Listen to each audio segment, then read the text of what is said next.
Bosch. Alright, yeah. Jesus Christ. I got scared by the Bloodborne music. Hope everyone's doing well. There is a chance that next week there's gonna be less streams because I've been slacking on the long form videos and my hard drive is filling up. Yeah. So I need to do some of that. And not just my hard drive is filling up, my inventory is full as well. I guess we gotta read some books, yeah. How about we just start off with a nice and cozy reading session. The Battle of the Red Mountain and the Rise and Fall of the Tribunal. The following is a transcript of the words of Lord Vivek addressed to the dissident priest Malur Omain, who confronted Vivek with the Ashlander traditions surrounding the Battle of Red Mountain, and with prophecies of the Nerevarine, I don't know, and to unnamed magistrates of the Inquisition who joined Vivek in interrogating the dissident priest, who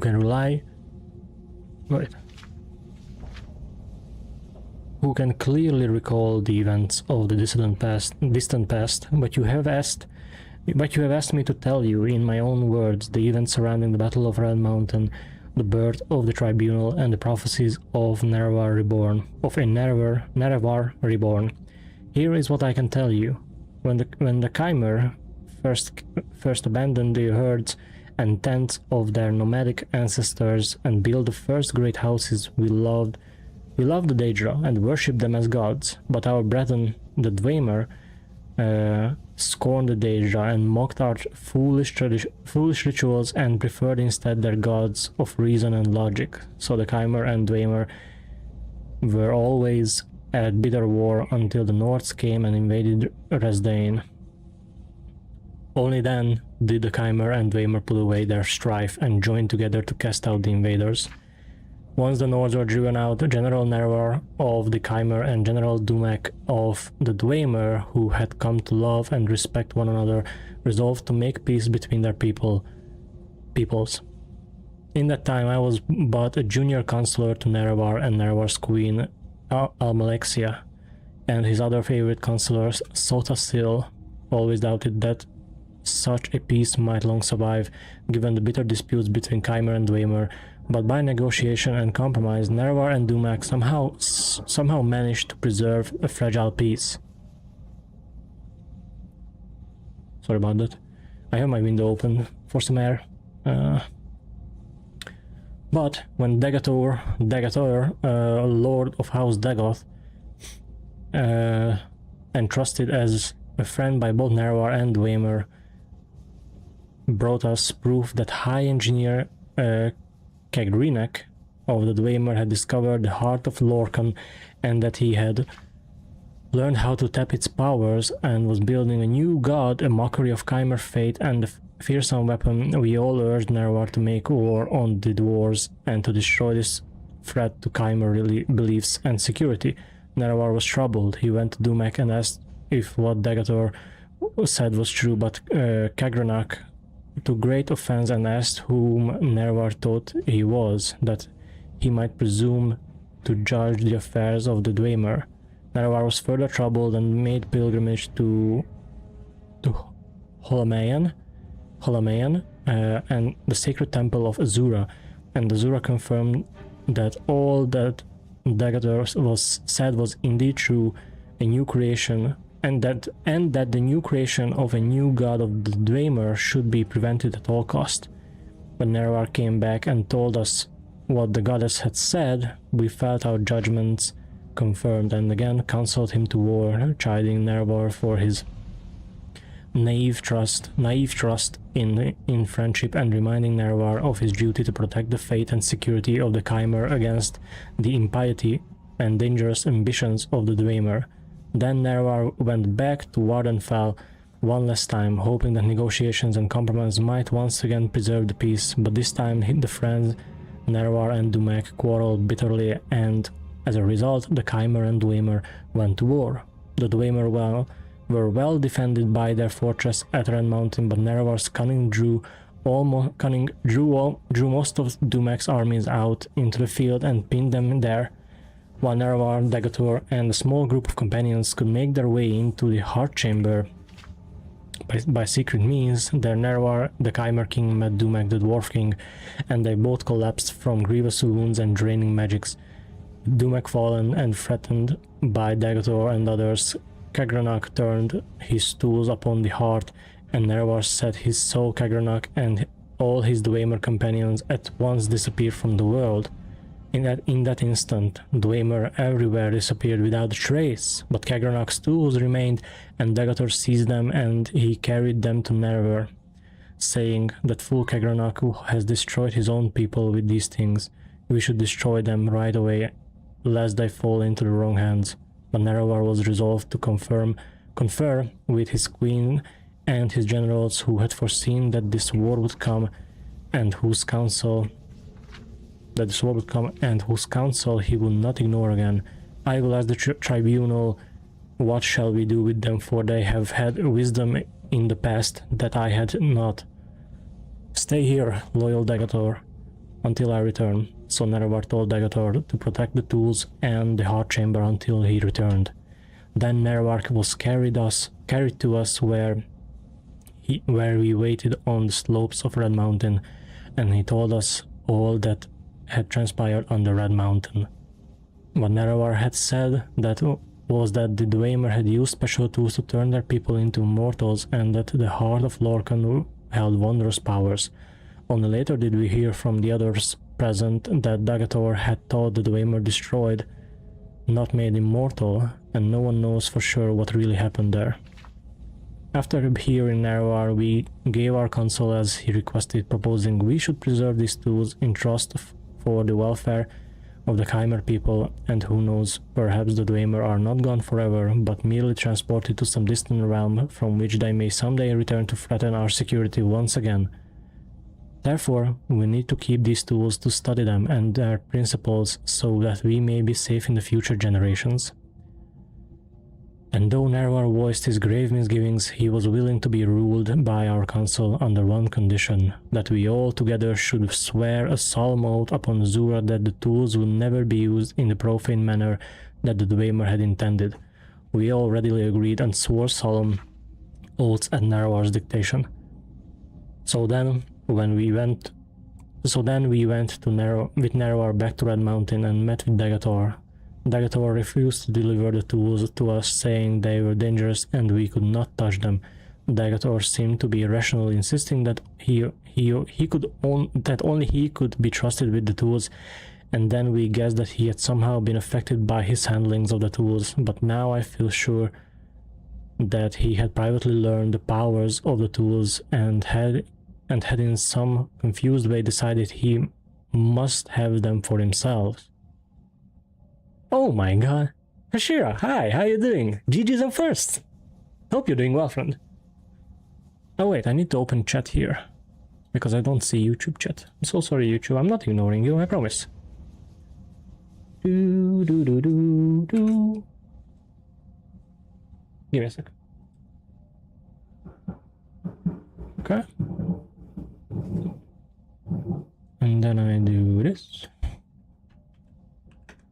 And then I do no spoilers, backseating, tips, hints, unless asked. Boom. Okay, I'm gonna pin this. Pin.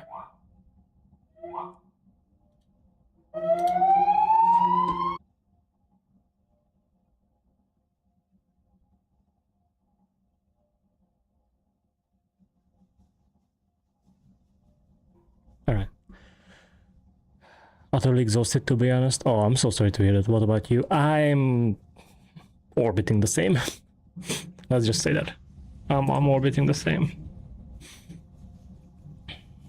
But here I am playing some games, you know, because I love to. I really enjoy this game, so I just wanted to play more of it. But hopefully by starting next week I can start getting some more sleep. Hopefully. We'll see. We'll see. I've been hustling a lot. Notification. Oh. Cool. So yeah. That's basically it. I'm tired. But here we are. Life, that's life, you know.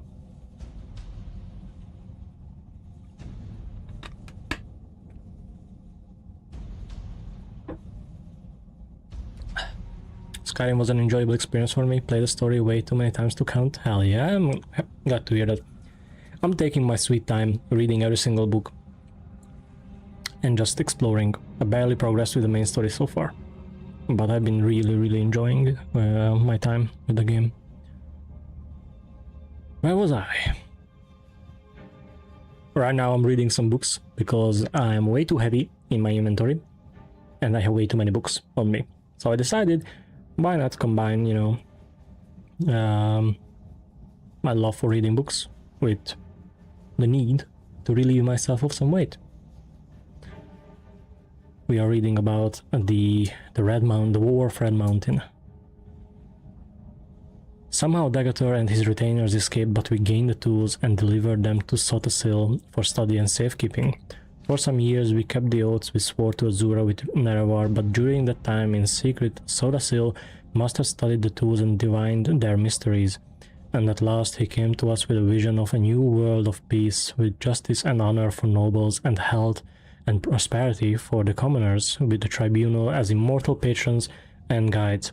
And dedicating ourselves to this vision of a better world, we made pilgrimage to Red Mountain and transformed ourselves with the power of Kagranak's tools. And no sooner than we had completed our rituals and begun to discover our newfound powers, the Daedra Lord Azura appeared and cursed us for our forsworn oaths. By her powers of prophecy, she assured us that her champion Nerevar, true to his oath, would return to punish us for our perfidy and to make sure such profane knowledge might never again be used to mock and defy the will of the gods. But Sotasil said to her, "The old gods are cruel and arbitrary and distant from the hopes and fears of Mer. Your age is past. We are the new gods, born of the flesh and wise and caring of the needs of our people. Spare us your threats and chiding inconstant spirit.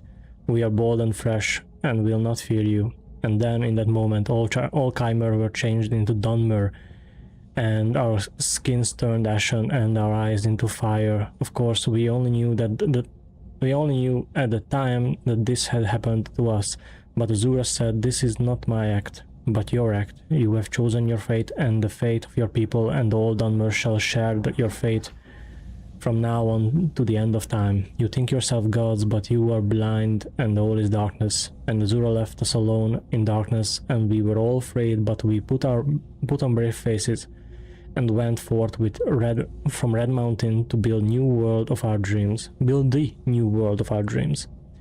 And the new world we shaped was glorious and generous, and the worship of Dunmer fervent and grateful. The Dunmer were at first afraid of their new faces, but Sotasil spoke to them, saying that it was not a curse but a blessing, a sign of their changed natures and a sign of the special favor they might enjoy as new Mer. No longer barbarians trembling before ghosts and spirits, but civilized Mer speaking directly to their immortal friends and patrons and free faces of the tribunal. And we were all inspired by Sotasil's speech and vision and took heart. And over time, we crafted the customs and institutions of a just and honorable society and the land of Resdain, new millennia of peace, equity, and prosperity unknown to other savage races. But beneath Red Mountain, Dagator had survived, And even as the light of our bold new world shined ever more brightly beneath Red Mountain, the darkness gathered, the darkness that was close-kin to the bright light that saw the seal coaxed from the heart of Lorcan with the tools of Kagranach. As the darkness grew, we fought it and crafted walls to confine it, but we never could destroy it, for the source of the darkness was the same source as the source of our own divine inspiration. And in these later days of Morrowind, reduced, subjugated province of the Western Empire, as the glory of the temple fades and the dark tide rises from Red Mountain, we are reminded of Azura and her promised champion's return. We have waited, blind and in darkness, mere shadows drained of our ardent vision, in shame of our folly, in fear of our judgment, and in hope of our deliverance. We do not know if the Outlander claiming to fulfill the prophecies of the Nerevarine is our old companion Nerevar reborn, or a pawn of the Emperor, or a cat spawn of Azura, or some simple twist of fate, but we insist you adhere to temple doctrine and conform to the strictures dividing the hieroglypha from the apocrypha, and that you not speak that which must not be spoken openly. Act as a dutiful priest should, in accordance with your vows of obedience to the canons and archcanons, and all will be forgiven. Defy me and you will know what it is to stand against God. Vivek. Whoa. Cool. The Battle of Sancretor. In the year 852 of the Second Era, allied Nord and Breton forces crossed the borders into Cyrodiil and occupied the major passes and settlements in the Geralt Mountains, making their headquarters for the winter at Sancretor. The Nord Breton allies dared King Cabalcain's new general Talos to assault them in their mountain fastnesses. When they learned that General Talos had mustered an army in the dead of winter and was marching to assault Sancretor, they were elated. Sancretor was impregnable, its citadel on high cliffs overlooking the lower city, nestled in a high mountain basin with steep, unscalable cliffs in their rear.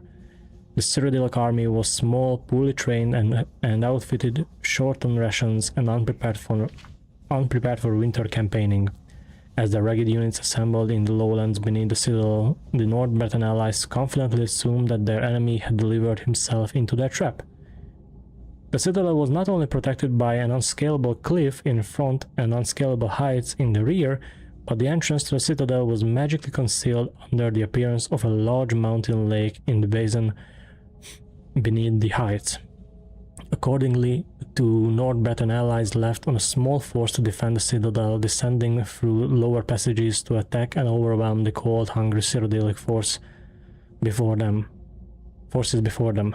They expected to defeat, overrun, and annihilate General Talos' army, leaving no one to oppose their springtime descent into the Cyrodiilic heartlands. Thus did General Talos lure the North Breton allies to their doom. Leaving a weak force in the lowlands to draw out the defenders, General Talos approached the citadel of Sancretor from the rear, descending the supposedly unscalable heights behind the citadel and sneaking into the supposedly magically concealed entrance to the inner citadel. This remarkable feat is attributed to the agency of a single unnamed traitor, by tradition a Breton turncoat sorcerer who revealed both the existence of an obscure mountain trail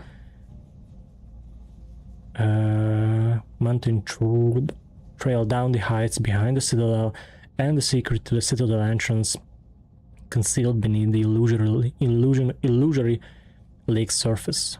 While the Cyrodiilic army in the lowlands fought a desperate defense against the North Breton sortie, General Talos and his men entered the citadel, swept aside the sparse defense, captured North Breton nobles and generals, and compelled them to surrender the citadel and their armies. The confused and demoralized North captives, already suspicious of the scheming hierarch sorcerer aristocracy, and their overreaching dreams of Heartland's conquests deserted the alliance and swore loyalty to Tiber Septim. The Skyrim generals joined their rank and file in Tiber Septim's army. The High Rock Battle Mage command was summarily executed and the captive Bredons imprisoned or sold into slavery. Thus was the concerted allied invasion of Cyrodiil foiled, and General Talos's army swelled by the hardened Nord veteran troops that played so crucial a role in General Talos's succeeding campaigns, which consolidated the Colovian and Nibenian into the core of the Cyrodiilic Empire, which resulting in the crowning of General Talos as Emperor Tiber Septim. Historians marvel at Tiber Septim's tactical daring in assaulting a fortified mountain citadel in the dead of winter against vastly superior numbers. Later, Tiber Septim attributed his unwavering resolve against overwhelming obstacles to have been inspired by his divine vision of the Amulet of Kings in the tomb of Riman III. The young Talos may indeed have been inspired by his belief that he was fated to recover this ancient sacred symbol of the Covenant and to lead Tamriel to the high civilization of the Third Empire. Nonetheless, this should in no way reduce our admiration for the dash and genius of this defining military triumph against impossible odds. Cool. Can I read this? The Beggar Prince. Story of Weedle and his gifts from the Daedric Lord Namira. We look down upon beggars of the Empire. These lost souls are the poor and the wretched of the land. Every city has its beggars. Most are so poor they have only the clothes on their backs. They eat the scraps the rest of us throw out. We toss them a coin so that we don't have to think too long about their plight. Imagine my surprise when I heard the tale of the Beggar Prince. I could not imagine what a prince of beggars would be. Here's the tale I heard.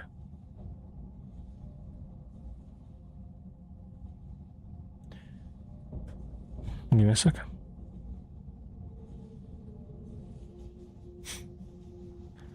It takes place in the First Age, when gods walked like men and they just stalking the wilderness with impunity.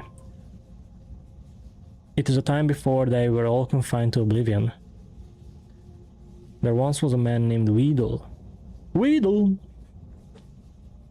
Oh my god. Hold on.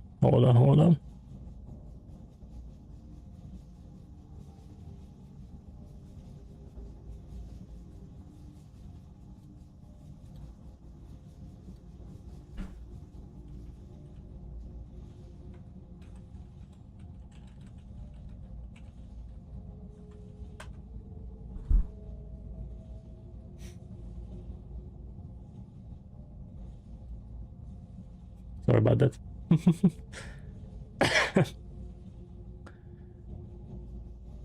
Or maybe it was a woman. The story goes to great lengths to avoid declaring Weedle's gender. Weedle was the 13th child of a king in Valenwood. As such, Weedle was in no position to take the throne or even inherit much property or wealth. Weedle had left the palace to find independent fortune and glory. After many days of endless forest roads and tiny villages, Weedle came upon the 3 men surrounding a beggar.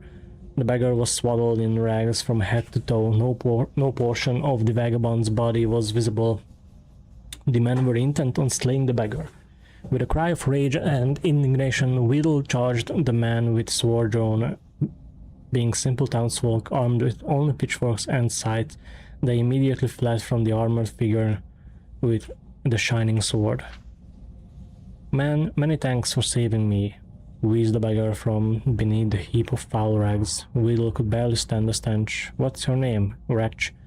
Weedle asked. "I am Namira."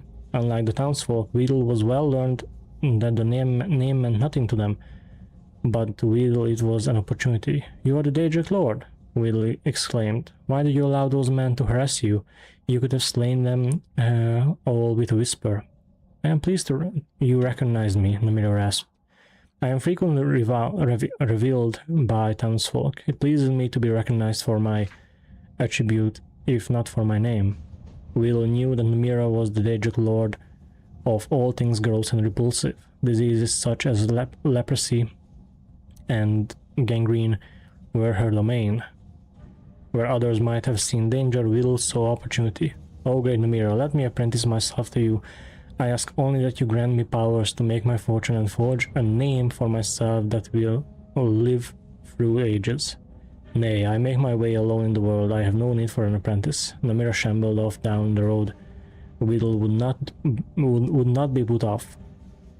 With a bound, Whittle was at Namira's heel, passing the case for an apprenticeship. For 33 days and nights, Whittle kept up the debate. Namira said nothing, but Whittle's voice was ceaseless. Finally, on the 33rd day, Whittle was too hoarse to talk. Namira looked back on the sullen, silent figure. Whittle knelt in the mud at her feet, open hands raised in supplication. It would seem you have completed your apprenticeship to me after all, Namira declared. I shall grant your request. Whittle was overjoyed. I grant you the power of disease. You may choose to be afflicted with any disease you choose, changing them at will so long as it has visible symptoms. However, you must always bear at least one. I grant you the power of pity. You may evoke pity in anyone that sees you. Finally, I grant you the power of disregard. You may cause others to disregard your presence. Whittle was aghast. These were not boons from which fortune could be made. They were curses, each awful in its own right, but together they were unthinkable. How am I to make my fortune and forge a name for myself with these terrible gifts? As you begged at my feet for 33 days and 33 nights, so shall you now beg for your fortune in the cities of men. Your name will become legendary among the beggars of Tamriel. The story of Whittle, the prince of beggars, shall be handed down throughout the generations.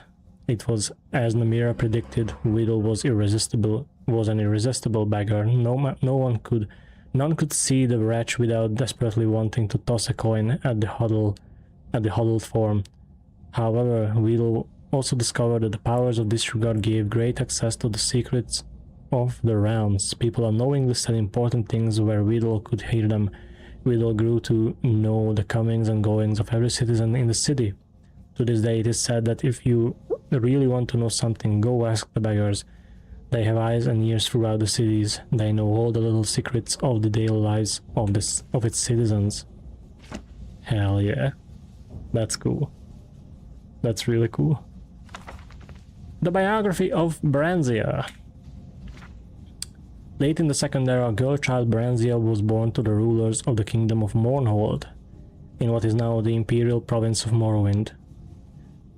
She was reared in all luxury and security befitting a royal dark elven child until she reached 5 years of age. At that time, His Excellency Tiber Septim I was the first emperor of Tamriel, demanded that the descendant rulers of Morrowind yield to him and institute imperial reforms. Trusting to their vaulted magic, the Dark Elves impudently refused until Tiber Septim's army was on the borders. An armistice was hastily signed by now eager Dunmer, but not before there was several battles, one of which laid waste to Mournhold, and now called Almalexia. Little Princess Branzia and her nurse were found among the wreckage. The Imperial General Symmachus himself, a Dark Elf, suggested to Tiber Septim that the child might someday be valuable, and she was therefore placed with a loyal supporter who had recently retired from the Imperial Army. Sven Advenson had been granted the title of Count upon his retirement. His fiefdom, Darkmoor, was a small town in central Skyrim. Count Sven and his wife reared the princess as their own daughter, seeing to it that she was educated appropriately, and more importantly that the imperial virtues of obedience, discretion, loyalty and piety were instilled in the child. In short, she was made fit to take her place as a member of the new ruling class of Morrowind. That's interesting, because in the previous book it is said that Branzia was smuggled out of Mournhold by the nurse, and they traveled to Darkmoor, where she was basically, you know, adopted by Count Sven and his wife. Interesting.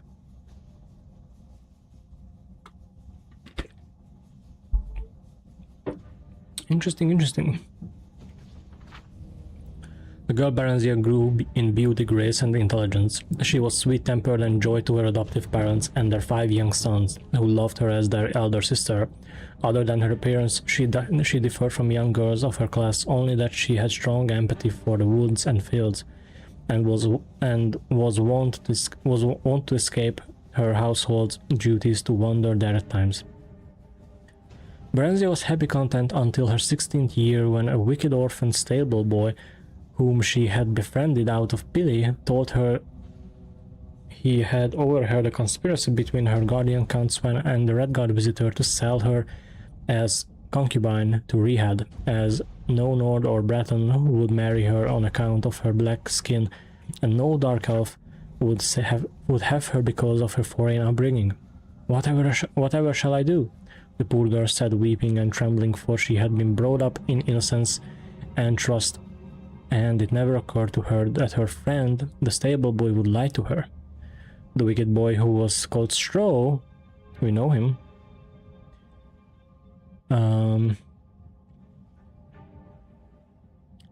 Straw said that she must run away if she valued her virtue, but that he would come with her as her protector. Sorrowfully, Baranzia agreed to this plan, and that very night she disguised herself as a boy, and the pair escaped to the nearby city of Whiterun. After a few days there, they managed to get jobs as guards for a disreputable merchant caravan. The caravan was heading east by side roads in a mendacious attempt to elude the lawful tolls charged on the imperial highways. Thus the pair eluded pursuit until they reached the city of Riften, where they ceased their travels for a time. They felt safe in Riften, close as it was to Morrowind borders, so that Dark Elves were enough of a common sight. Huh. Interesting. Volume 2. The first volume of this series told the story of Baranzia's origin, heiress to the throne of Mournhold, until her father rebelled against His Excellency Tiber Septim I and brought ruin to the province of Morrowind. Thanks largely to the benevolence of the Emperor, the child Baranzia was not destroyed with her parents, but reared by Count Sven of Darkmoor, a loyal imperial trustee. She grew up into a beautiful and pious child, trustful of her guardian's care. God damn it. Hope the bells outside don't really bleed into the mic. Guardian's care. This trust, however, was exploited by a wicked orphan stable boy at Count Sven's estate, who, with lies and fabrications, tricked her into fleeing Darkmoor with him when she turned 16. After many adventures on the road, they settled in Riften, a Skyrim city near the Morrowind borders. The stable boy Straw was not altogether evil. He loved Baranzia in his own selfish fashion, and deception was the only way he could think of that would cement possession of her. She, of course, felt only friendship toward him, but he was hopeful that she would gradually change her mind. He wanted to buy a small farm and settle down into a comfortable marriage, but at the time his earnings were barely enough to feed and shelter them.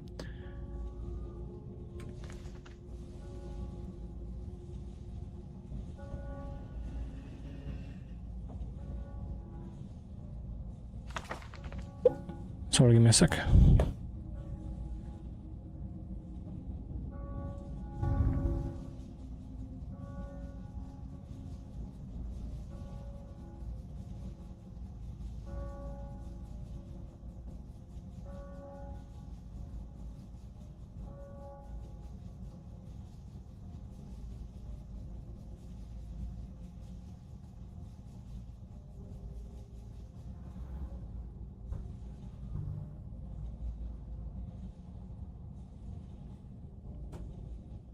Sorry.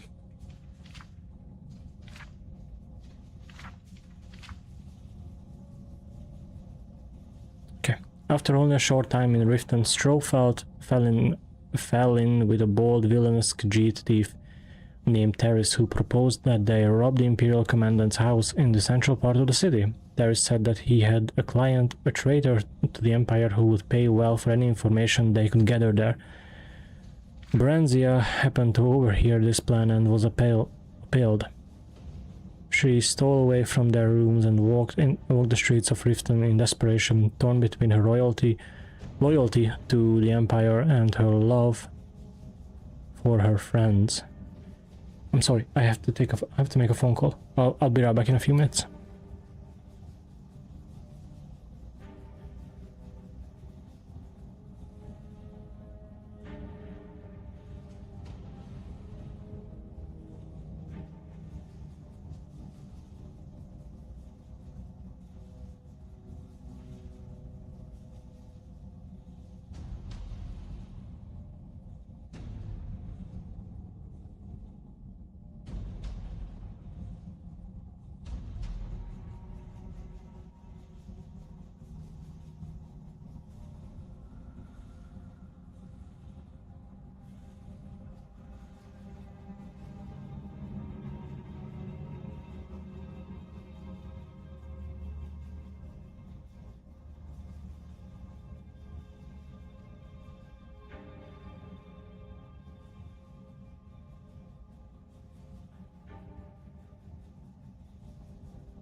I'm really sorry I'm here. I had to make a very important phone call.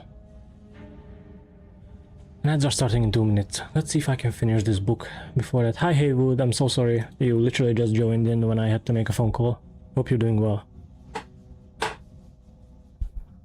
Okay.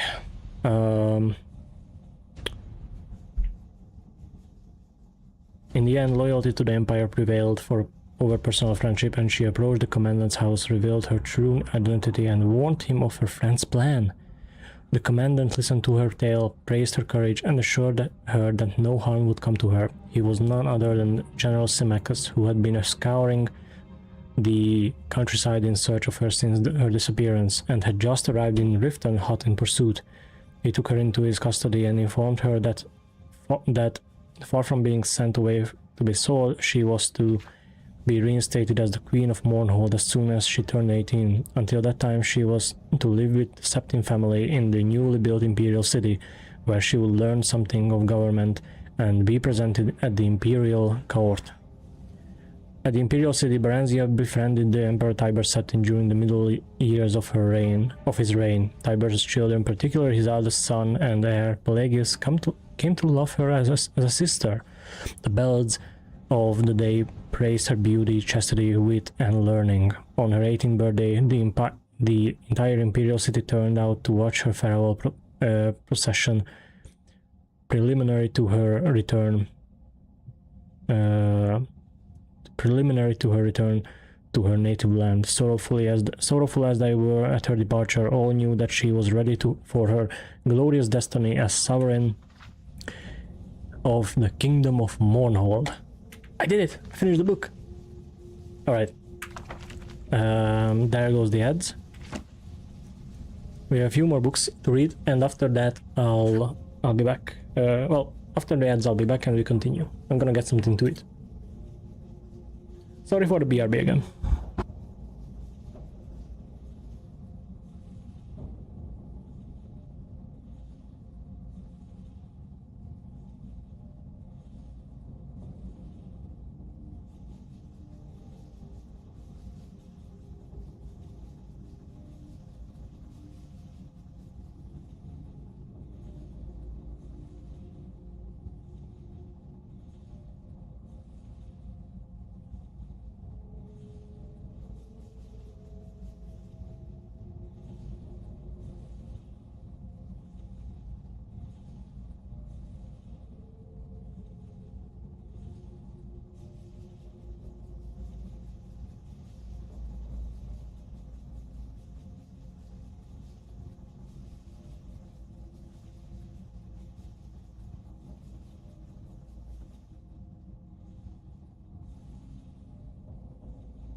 Alright, I'm back. I'm so sorry.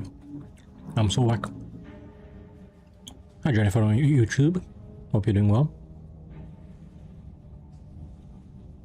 Alright.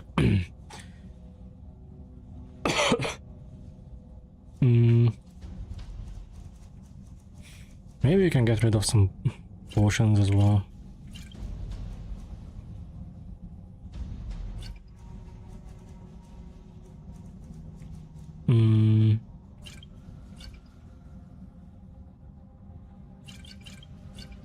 Okay, almost there.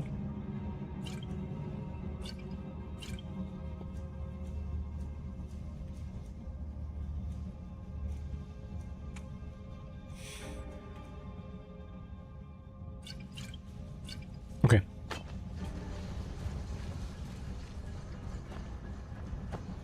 Okay, where the hell am I now? I forgot. Oh yeah, I remember. Wait, so is this all? Is this all?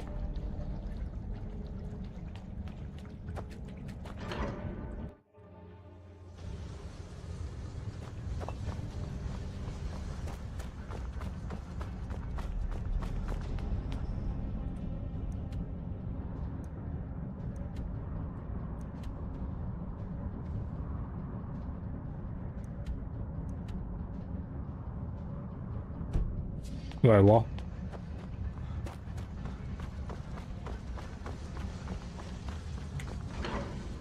What do you mean find a Red Eagle's sword?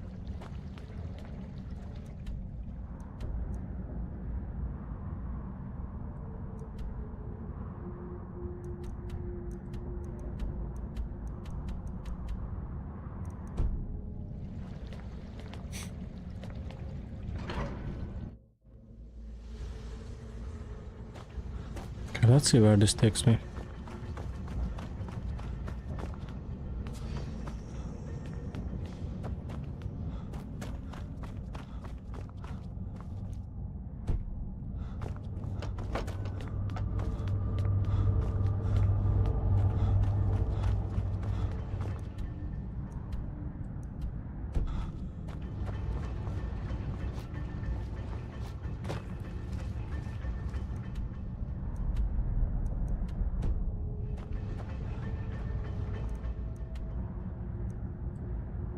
Wait, what the hell? Wait. No, that's where I came from. Okay.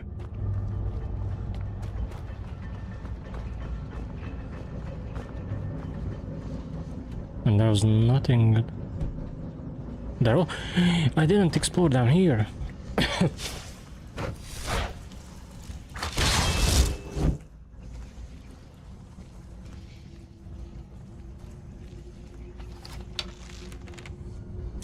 Pew.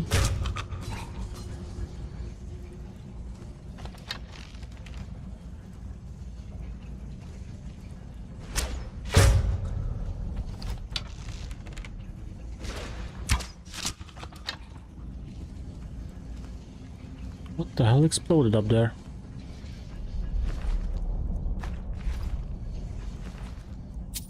Thanks for the gold.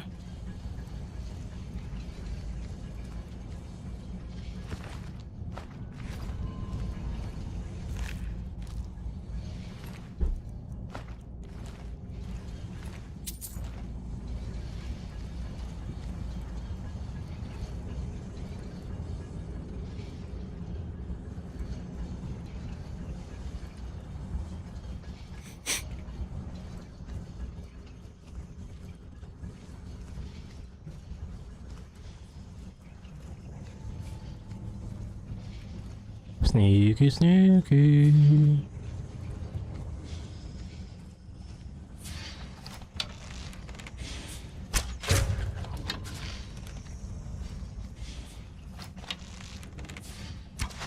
Spider. Meow.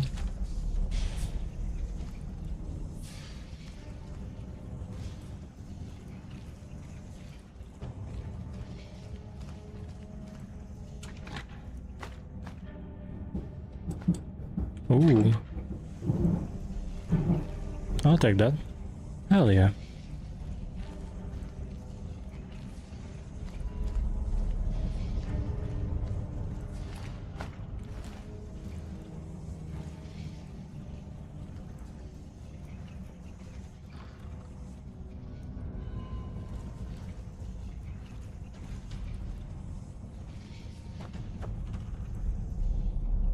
a fork.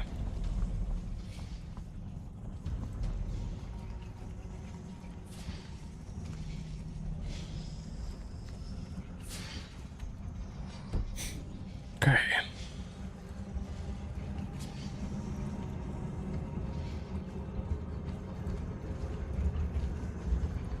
What's next?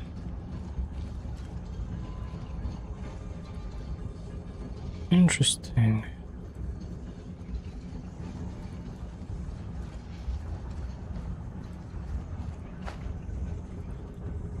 Strom's diary. I decided to remain behind with one of our guards and further document the living area we've stumbled across. I read this to the best of my ability, but due to the sudden disappearance of the Dwemer, it is almost impossible to say for certain what anything is. The tree. By the 9, I cannot determine the purpose of this tree. It appears to be from the area around Whiterun, but why and how it got here is beyond me. I think it may be a gift from the surface world, but based on the lavish surroundings, it could also be display of power. I checked the living areas nearby for any additional clues. Living areas. Upon further investigation of the area, it looks like this structure houses 2 clans or families. I can think of no other reason for this particular layout. Perhaps this group oversaw this particular portion of the city? I'll have to compare the notes from the other areas as we uncover more of the city. Hopefully some of those will contain more in-depth clues. It appears a smaller wing collapsed on itself, and maybe when the expedition returns we can dig out an entrance.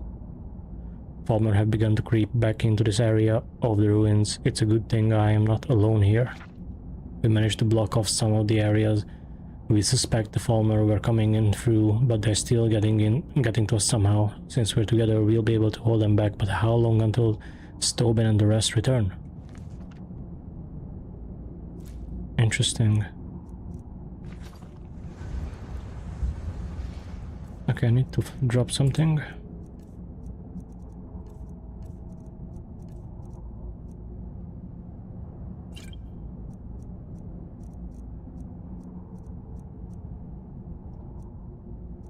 Potion of healing is huge for me.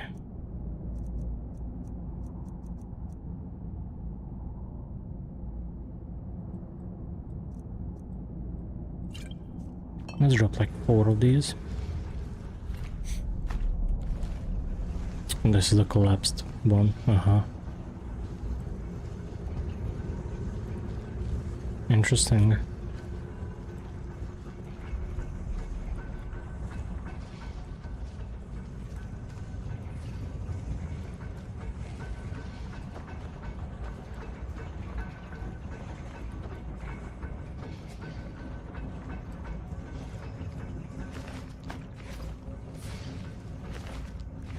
This must be the guard.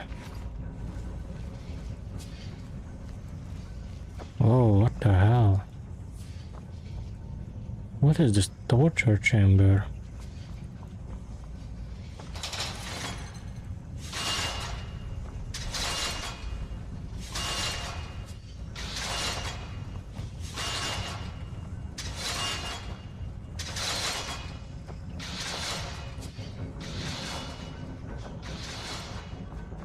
Okay, well now I got the last piece that we need. Now I need to make my way out and find someone.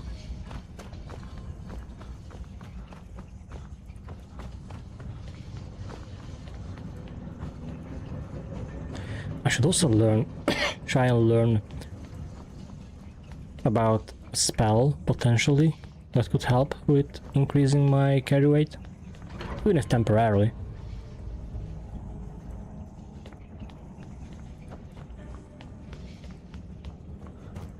It would be amazing.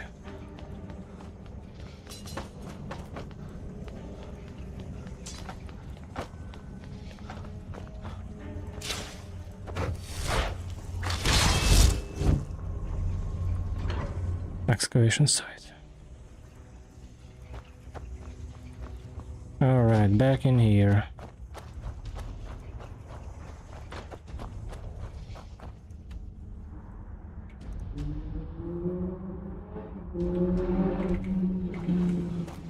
Do do do do.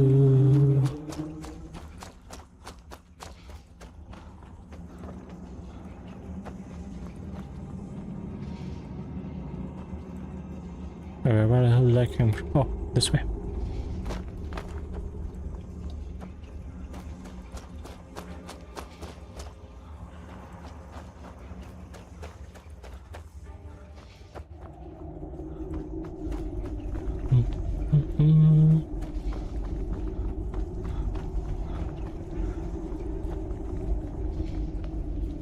Oh, hey there, buddy. Okay, it's just decoration. Thank God.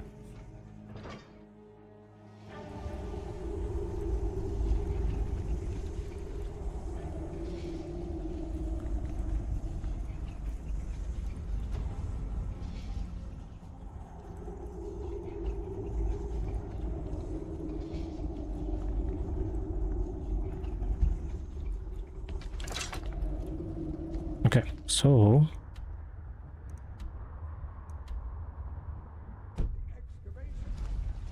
Right after I finish my book, we'll start excavating the Shuan cell again. Could I maybe skip the excavation, Uncle Calcelmo? I just think you won't need me. Nonsense. You're a vital part of my research team. You'll be there, have no fear. Now, I don't want to hear another word of protest. I have things to study. You have my gratitude. That spider had been interfering with my excavations for months. As promised, here's the key to the Dwemer Museum. Mind the displays. Some of them are quite fragile. thanks. Let's see. Ah, so that's what happened to Stubborn. Tragic. But I warned him he was leading those people on a fool's errand. Unfortunately, sometimes the stone of scholarship is built on the foundation of death. I'll inform the kin. Here, I usually pay researchers for their work when they emerge from the ruins, but they won't be needing it anymore. Thanks. 1,000 gold. Yo. I had you figured for a mage. I think you'll appreciate this. The artifacts I had you figured for a mage. I think you'll appreciate this.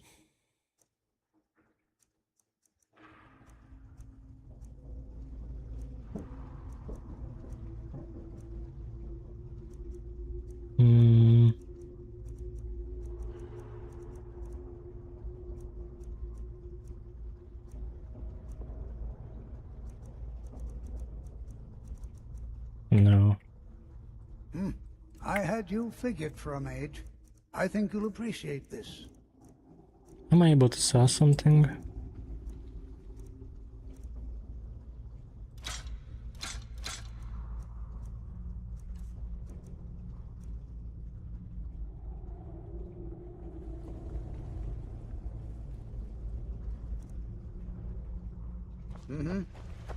I'm Calcelmo's nephew.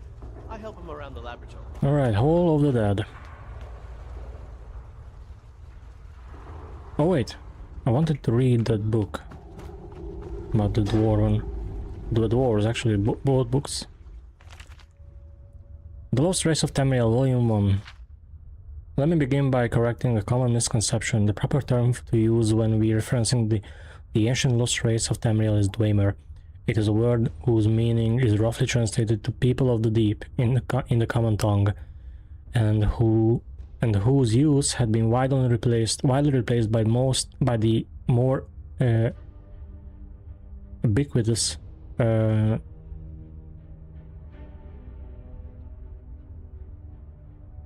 nomenclature of dwarves. I would like stated that I use the name dwarves in lieu of the more accurate term in these books out of sympathy for my readership, whom I can safely assume does not have the breadth of scholarship that 200 years of study has given me. With that small point finished, let us begin our discussion of the dwarves by focusing on the indisputable artifacts they have left behind, their architectural and cultural designs.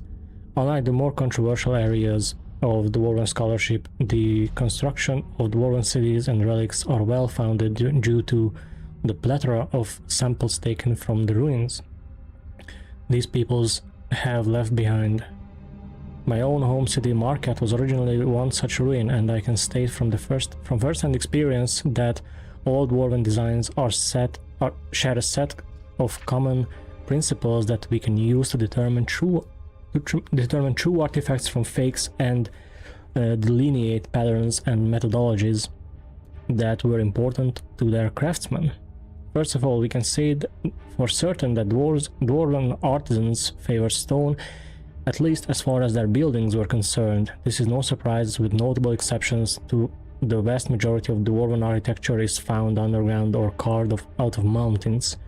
It is possible, although only theoretically, that the dwarves first mastered masonry as a race quite early, and later examples of metalwork were added on to much earlier stone designs as the dwarves began to master more complex tools. Regardless, the foundation of all known Dwarven ruins is built on stonework, and the structure of Dwarven stonework is sharp, angular, and intensely mathematical in nature. By a simple count, there are hundreds of, if not thousands, of samples of Dwarven buildings made of precise square shapes, and far fewer examples of discretely rounded or curved stoneworks, leading us to believe that early dwarves favored trusted, well-calculated designs based on angled lines rather than riskier, more imprecise calculations based on arcs and curves. This comparatively simple tradition of stone cutting has nevertheless resulted in buildings that are as structurally sound today as they were thousands of years ago, making the works of our most skilled masons today seem like child's play in comparison.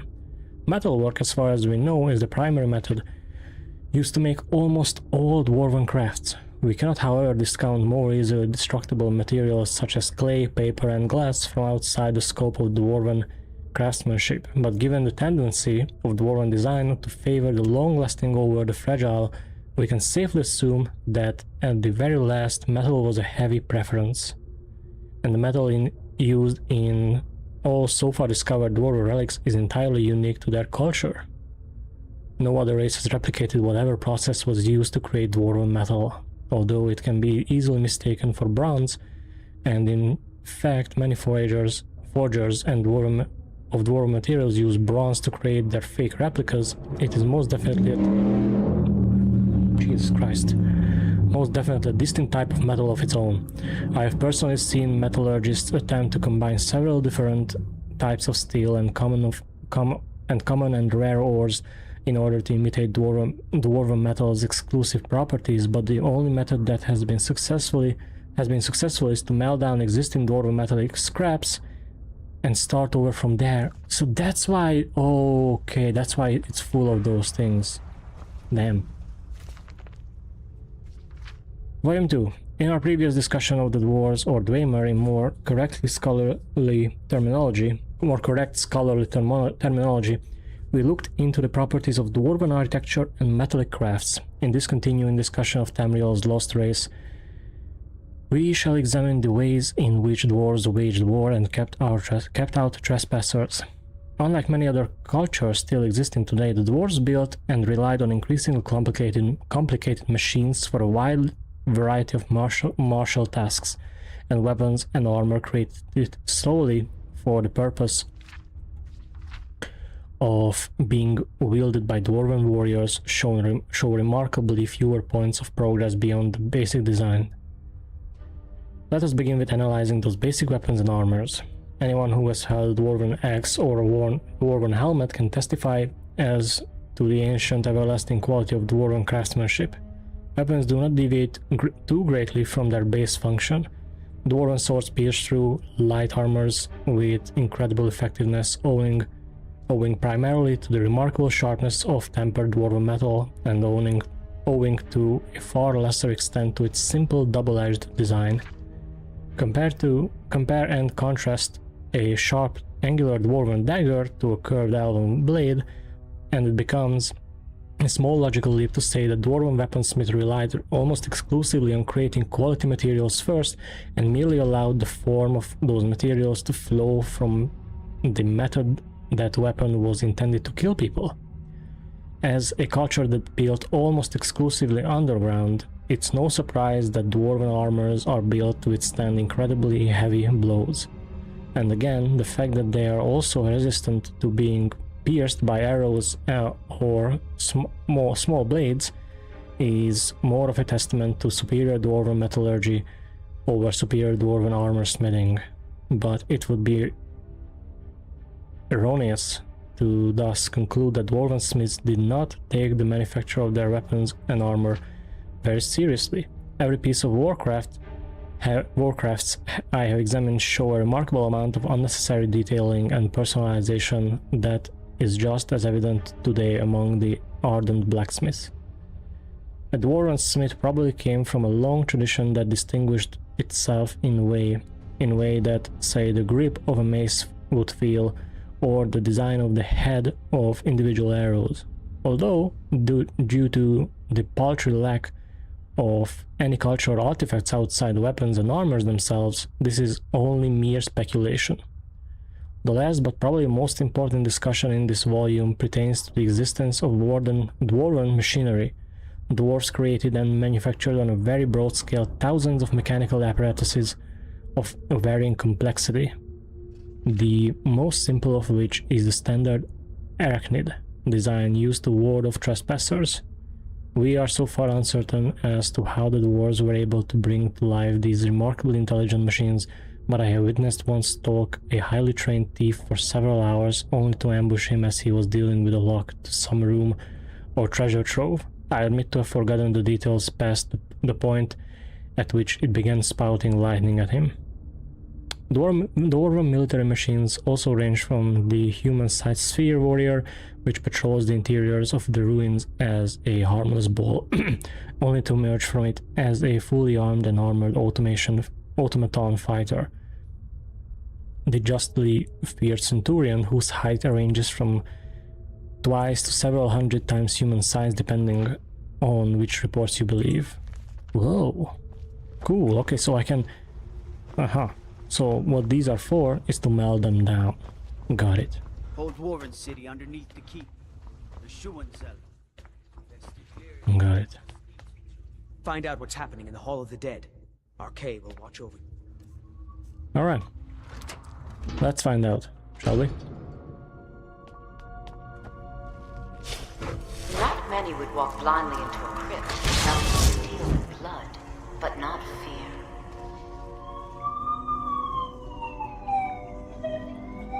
I feel the hunger inside of you, gnawing at you. You see the dead, and your mouth grows wet. Your stomach growls. Sorry, there's a lot going outside of my windows. It's all right. I will not shun you for what you are. Stay. I will tell you everything you have forgotten. Sure.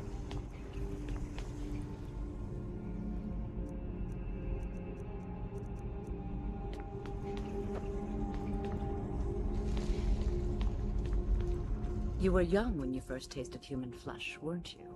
A brother or sister had died? An accident, of course. Then the hunger set in. Curiosity. Who are What's you? the harm in just one bite? It's okay now. You found a friend who understands you. You can let go of your guilt.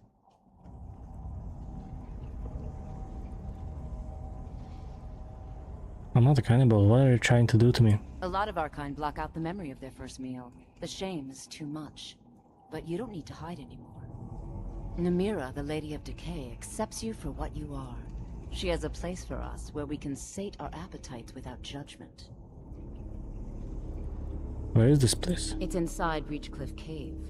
But the dead have stirred from their slumber recently, and I was forced here. Meet me there. We'll fight our way to Namira's embrace together. Until then, tell the people of Markarth that their dead won't be disturbed anymore. We have bigger plans ahead.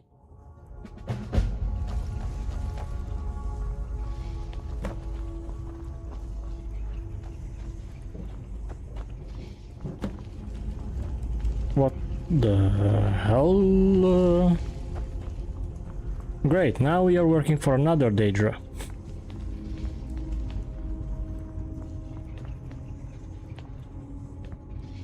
What can I say? We are working our way up the ladder.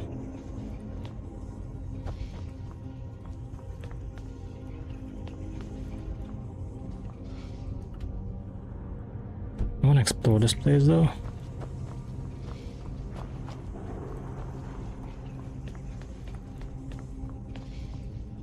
Shrine of Arcade.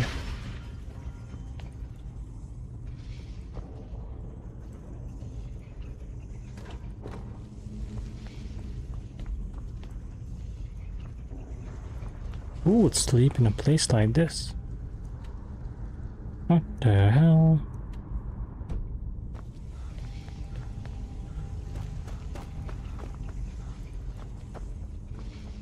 I almost clicked no. Just leave me alone. I'm glad I didn't. New adventure. You've returned. What happened? Divines preserve you. You're a hero. We'll reopen the hall. Here, take my amulet as a reward. Great. Arcade protect you. Wicked. Okay, so that's done. I'll check what's up here.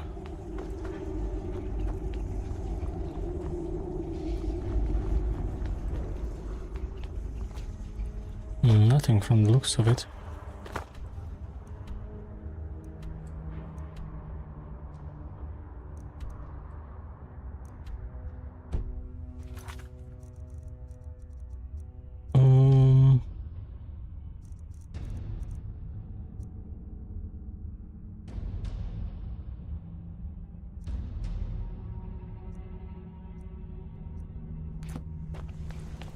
Where is the Dwarven Museum, I wonder?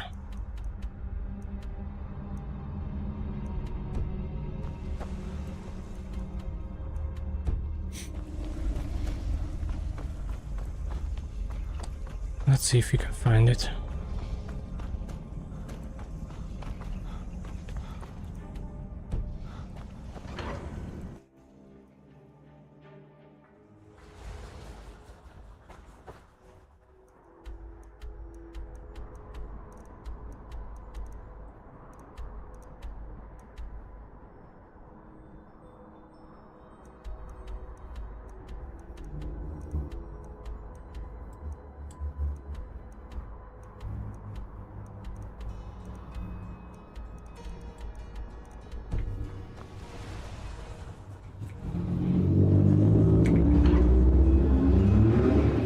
I'm gonna close my window.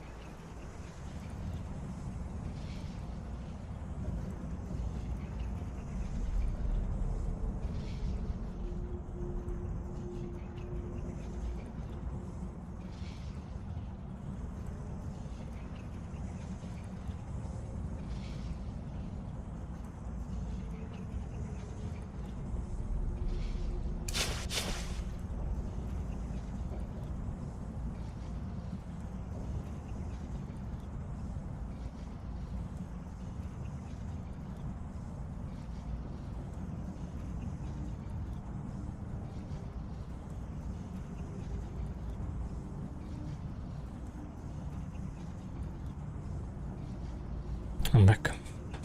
Let's continue.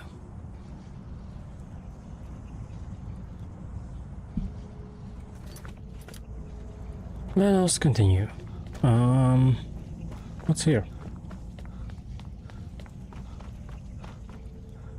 Oh. Found it.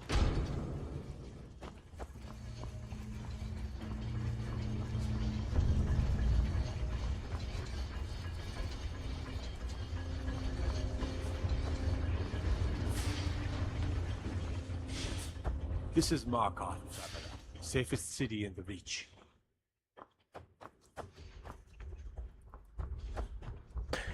Oh, I wonder if we can get the second piece of what we are missing.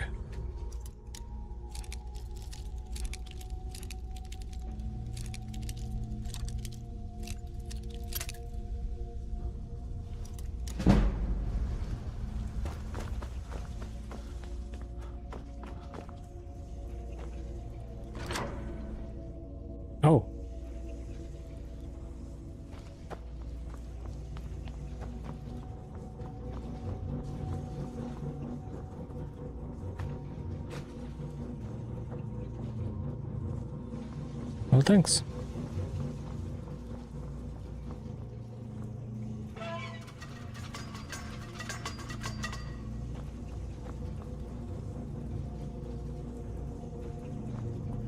I don't know what I did.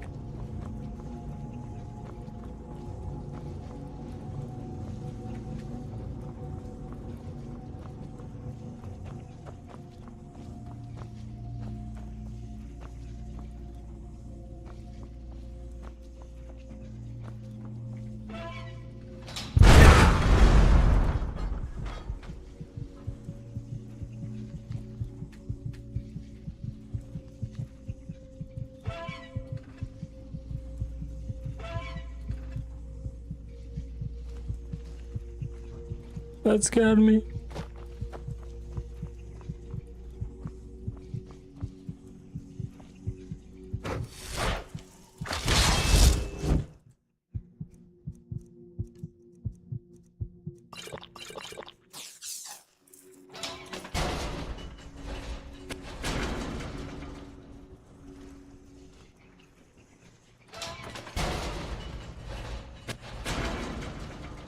Interesting.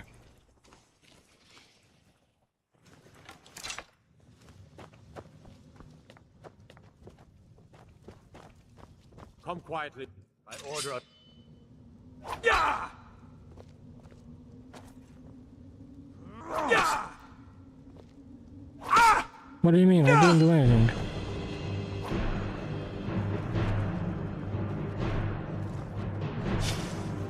I didn't do anything. I used the key. Huh?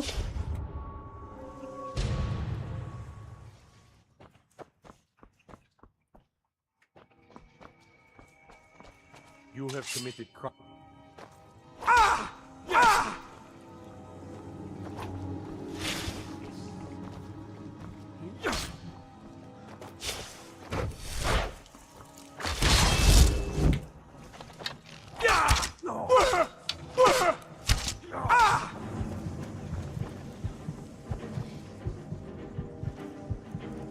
What the hell is happening?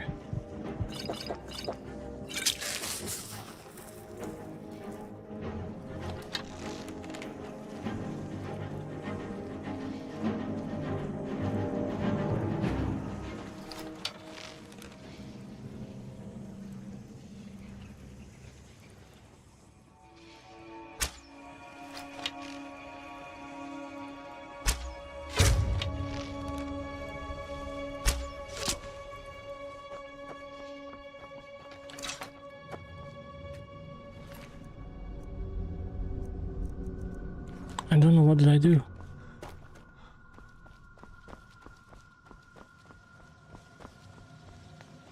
I was just able to come in here.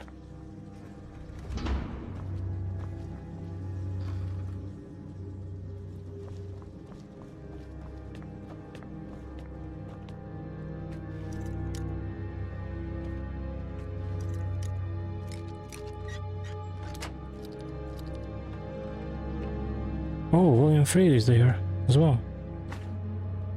Cool. In this final volume on our discussion on the dwarves, we will attempt an examination into the distinct culture and history of Tamriel's lost race. We must, however, begin such discussion with a warning. Despite what certain academic circles would like people to believe, there is so far no evidence that verifies any claim as to the dwarves' particular customs, morals, myths, legends, laws, system of governance, or involvement in major historical events outside of those few examples that remain indisputable. For instance, while we can say with absolute certainty that the disappearance of the entire dwarven race happened very suddenly, only the laziest or junior scholars would say that this event happened in the same day or even the same hour. There is simply no proof to dispute the theory that perhaps the dwarves disappeared from Tamriel gradually over the course of several years or indeed several decades. There is also nothing that disproves the source of this disappearance as being attributable to mass deaths, plagues, magical contamination, experiments into the nature of Aetherius gone wrong, or even race-wide teleportation into one of the planes of oblivion. There is simply too little that the dwarves left behind that points to the nature of their great vanishing act. And this same frustration applies to all aspects of their social structure and history. What we know then can only be inferred by the writings of other races which made contact with the dwarves before they left Tamriel. Dark Elves, for example, teach that their great prophet Nerevar helped unite the dwarves and the elves in Morrowind against occupying Nord armies from Skyrim in the First Era, but Nord and Orc writings also indicate that the dwarves were also allied with them at various points in various legendary battles of theirs. Ultimately, none of these legends and folklore make an effort to describe the dwarves in great detail, and that only that they were a secretive people and that an alliance with them was unusual enough to warrant crafting a story around. And past the First Era, no race makes note of encountering any living dwarves at all. This is further confounded by the fact that so many of the Dark Elven writings on their relationship with the dwarves were lost during the tragic eruptions of Wardenfell during the Oblivion Crisis nearly 200 years ago. But secrets they could have revealed about the lost race are now buried behind layers of molten earth, along with many unfortunate Dark Elven people. Thus, we conclude our discussion on the dwarves on a somber note. As with all scholarly endeavors, we are left with more questions than we have answers, and the proof we so desperately search for is so often out of reach, denied even to the most fervent effort. The mysteries of Dwarven have left us with could easily warrant another century or so worth of personal examination from me, and quite possibly even several millennia of excavation. Even one Dwarven ruin would be sufficient to paint a complete picture on them.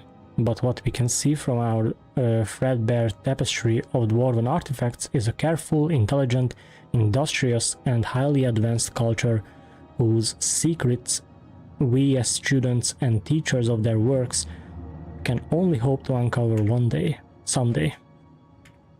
Oh, that's all. Oh. Dwemer history and culture.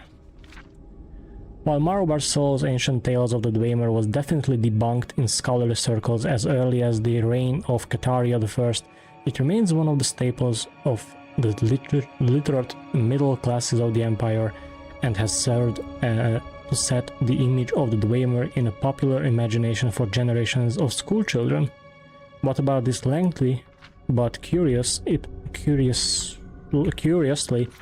insubstantial tome has proved so captivating to the public that it has been able to see of both the scorn of the literati and the scathing critiques of the scholars? Before examining this question, a brief summary of the provenance and subsequent career of ancient tales would be appropriate. First published around the year 670 of the Second Era, in the interregnum between the fall of the First Cyrodiilic Empire and the rise of Tiber Septim, it was originally presented as a serious scholarly work based on research in the archives of the University of Gwilym. And in the chaos of that era was taken at face value, a sign of the sad state of Dwemer scholarship in those years. Little is known of the author, but Marobar Sul was most likely the pseudonym of Gore Felim, a prolific writer of penny dreadful romances of that era who is known to have used many other pseudonyms. While most of Felim's other work has thankfully been lost to history, what little survives matches ancient tales in both language and tone. See Lomis' textual comparison of Gore Felim's A Hypothetical Treachery with Marobar Sul's Ancient Tales of the Dwemer. Felim lived in Cyrodiil his whole life, writing light entertainments for the elite of the old imperial capital. Why he decided to turn his hand to the Dwemer is unknown, but it is clear that his research consisted of nothing more than collecting peasants' tales of the Nibonay Valley and recasting them in Dwemer guise. The book proved popular in Cyrodiil, and film continued to churn out more volumes until the series numbered 7 in all. The Ancient Tales of Dwemer was thus firmly established as a local favorite in Cyrodiil, already in its 17th printing. When the historical forces that propelled Tiber Sept into prominence also began to spread the literature of the Heartland across the continent, Marobar Sol's version of the Dwemer was seized upon in a surge of human racial nationalism that has not yet subsided.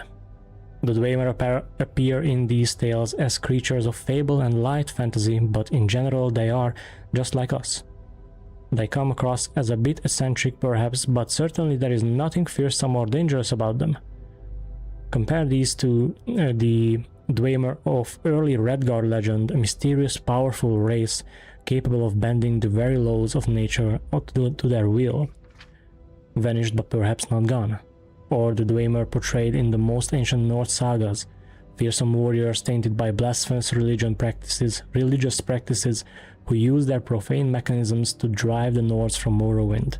Marobar Sol's Dwemer were much more amenable to the spirit of the time, which saw humans as the pinnacle of creation and the other races and as unenlightened barbarians or imperfect, lesser versions of humans eager for tutelage. Ancient Tales falls firmly in the later camp, which does much to explain its enduring hold on the popular imagination. Marobar Sol's Dwemer are so much more comfortable, so much friendlier, so much more familiar than the real Dwemer, whose truly mysterious nature we are only beginning to understand. The public prefers the light, trivial version of this vanished race, and from what I have learned in my years of studying the Dwemer, I have some sympathy for that preference. As the following essays will show, the Dwemer were, to our modern eyes, a remarkably unlikable people in many ways. Interesting.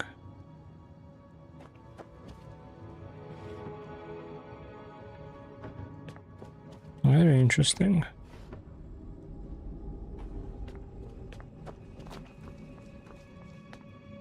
Do.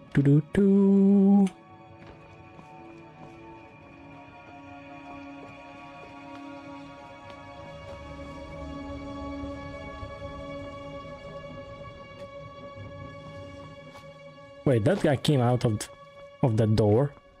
How?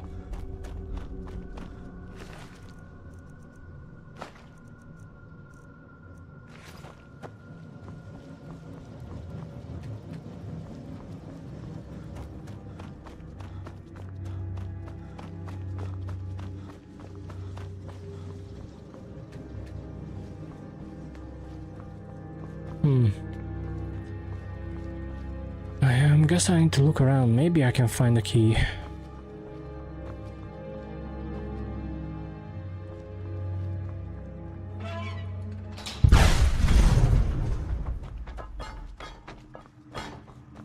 Bomba.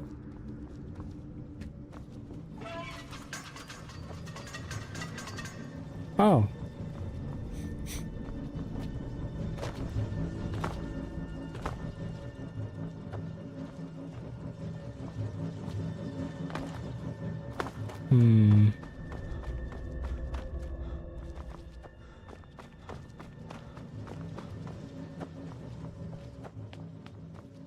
Let's see if I can pickpocket the guy.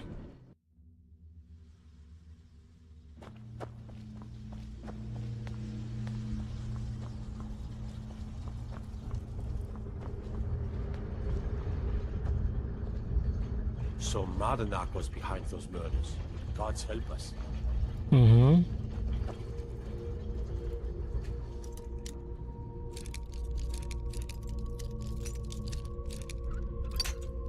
Close.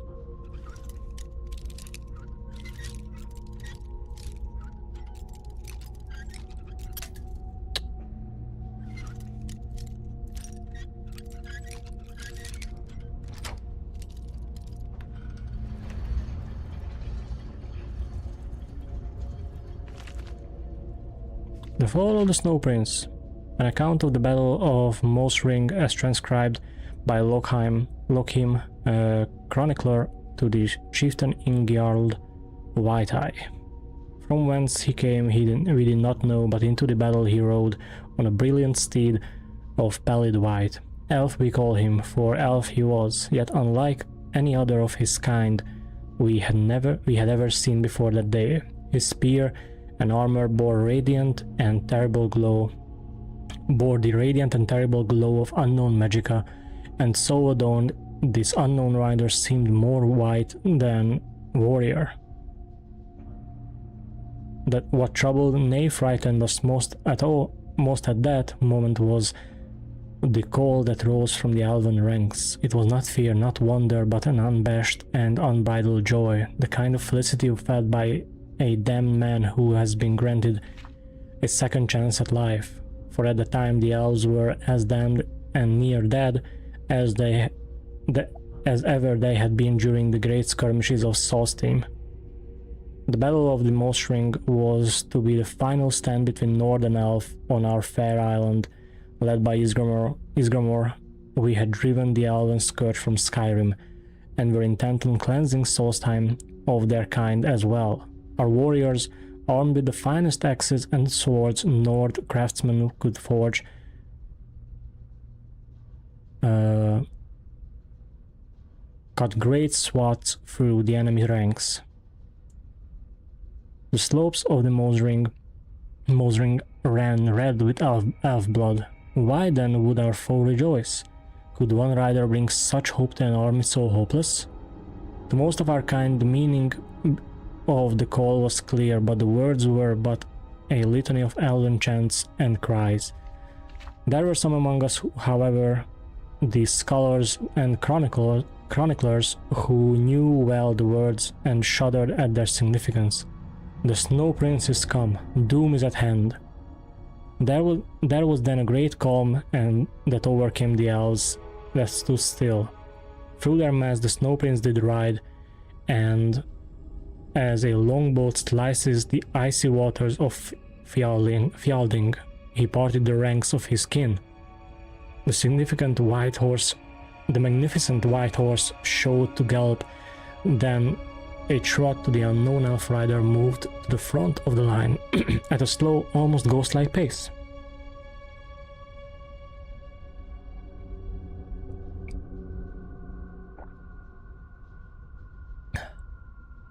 God, so many books. And they're starting in 3.5 minutes. The Nord warrior sees much in a life of bloodshed and battle, and is rarely surprised by anything armed by combat may bring. But few among us that they could have imagined the awe and uncertainty of a raging battlefield, that all that once went motionless and silent. Such is the effect of the Snow Prince had on us all. For now, the joyous cries of the elves had ended. There remained a quiet known only to the solitude of slumber. It was then our combined host, elf and Nord alike, were joined in a terrible understanding. Victory or defeat mattered little that day on the slopes of the Mosring Mountains. The one truth we all shared was that death would come to many that day, victor and vanquished alike. The glorious Snow Prince and elf, unlike any other, did come that day to bring death to our kind, and death he so brought. Like a sudden violent snow squall that rends travelers blind and threatens to tear loose the very foundations of the sturdiest hall, the Snow Prince did sweep into our numbers. Indeed, the ice and snow did begin to swirl and churn about the elf, as if called upon to serve his bidding. The spinning of that gleaming spear whistled a dirge to all those who would stand in the way of the Snow Prince, and our mightiest fell before him that day. Ulfge and Wilhand, Strom the White, Frida Oaken Wand, Heimdall the Frenzied, all lay dead at the foot of the Mosring Mountains. For the first time that day it seemed the tide of the battle had actually turned. The elves, spurred on by the deeds of the Snow Prince, rallied together for one last charge against our ranks. It was then, in a single instant, that the Battle of the Most Ring came to a sudden and unexpected end. Finna, daughter of Jofror, alas, only 12 years, squire to her mother, watched as the Snow Prince cut down her only parent. In her rage and sorrow, Finna picked up Jofreor's sword and threw it savagely at her mother's killer. When the elf's gleaming spear stopped its deadly dance, the battlefield fell silent, and all eyes turned to the Snow Prince. No one that day was more surprised than the elf himself at this sight that greeted them all, for upon his great steed the Snow Prince still sat, the sword of Jofreor buried deeply in his breast, and then he fell from his horse, from the battle, from life. The Snow Prince lay dead, slain by a child. With their savior defeated, the spirit of the remaining elven warriors soon shattered. Many fled, and those that remained on the battlefield were soon cut down by our broad Nord axes. When the day was done, all that remained was the carnage of the battlefield. And from that battlefield came a dim reminder of valor and skill, for the brilliant armor and spear of the Snow Prince still shined. Even in death, this mighty and unknown elf filled us with awe. Ads are about to start, so I'm gonna take a small break with that. Get up and stretch. You all do the same. Get up, get some water, and I'll be back in 3 minutes.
Alrighty, so welcome back from the break, everybody, as well.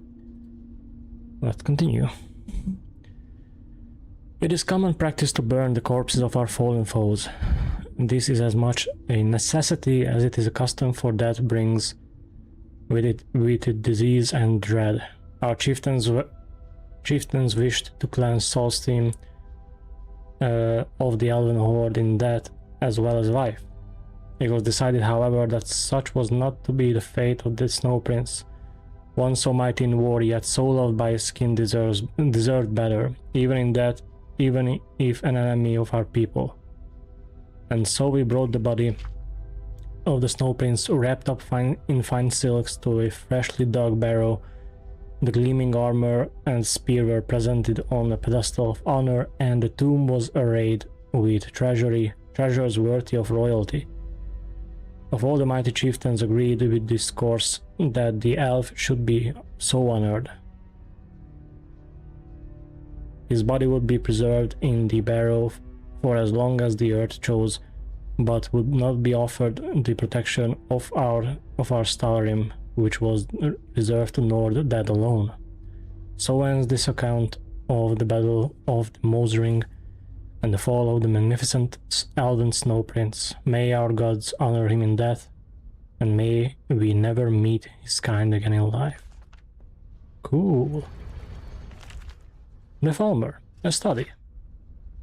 I have studied and traveled and explored and observed, and my hypothesis has finally been confirmed, that the twisted Falmer that inhabit the darkest depths of Skyrim are indeed the Snow Elves of legend. No one really knows when the story of Snow Elves began, but the ancient work, The Fall of the Snow Prince, which is an account of the Battle of the Mosring, as transcribed by Lochheim, a chronicler to the chieftain Ingjald White-Eye, gives a rather vivid account of its ending. According to this eyewitness account, the great Falmer leader known only as the Snow Prince died in glorious battle and was buried with honor by his Nord slayers. The remaining Snow Elves were scattered or slain and were never heard from again, or so many thought. But where the story of the ancient Snow Elves ends, that of the current day Falmer begins.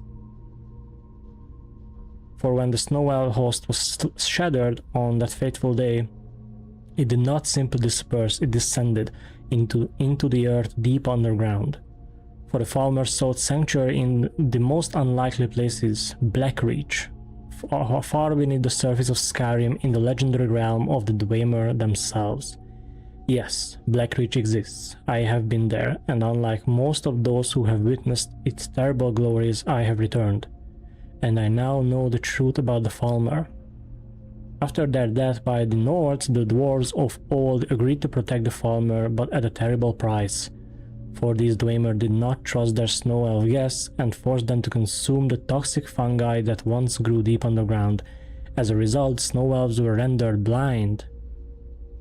Soon the majestic Snow Elves were rendered powerless. They became the dwarves' servants and their slaves, but the Dwemer's treachery was so deep, so complete, that they made the fungi an essential part of the Falmer's diet. This guaranteed the weakness of not only their Falmer thralls, but their offspring as well. The Snow Elves for time eternal would be blind. But as is always the story with slaves and their masters, the Falmer eventually rebelled. Generations after they first sought solace among the dwarves and experienced bitter betrayal, the Falmer rose up against their oppressors. They overthrew the dwarves and fled even further down into Blackreach's deepest, most hidden reaches. For decade upon decade, the two sides waged a bitter conflict, a full-fledged and bloody war of the crag that raged deep below Skyrim's surface, completely unbeknownst to the Nords above, a war whose battles and heroes must forever remain lost to our knowledge, until one day the war ended. For on that day, the Falmer went to meet their Dwemer foes in battle, only to find that the entire race had vanished. Finally free from the threat of their Dwemer overlords, the Falmer were able to spread freely throughout Blackreach, But years of fighting the dwarves had left them bloodthirsty and brutal. Feeling the need to conquer, to kill, they began mounting raids to the surface world, and so the legends began. Of small, blind, goblin-like creatures who would rise from the cracks of the earth in the dead of night, slaughter cattle, attack lonely travelers, and steal sleeping babes from their cribs.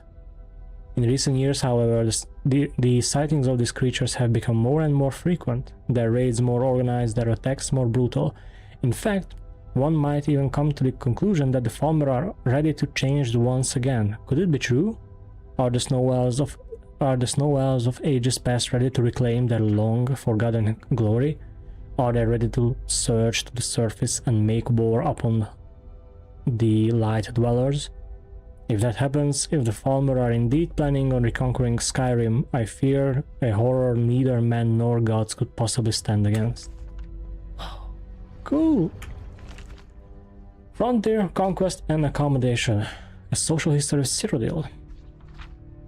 Historians often portray the human settlement of Tamriel as a straightforward process of military expansion of the Nords of Skyrim. In fact, human settlers occupied nearly every corner of Tamriel before Skyrim was even founded. These so-called Nedic peoples include the Proto-Cyrodiilians, the ancestors of the Bretons, the Aboriginals of Hammerfell, and perhaps a now-vanished human population of Morrowind. Strictly speaking, the Nords are simply another of these Nedic peoples, the only one that failed to find a method of peaceful accommodation with the elves who already occupied Tamriel.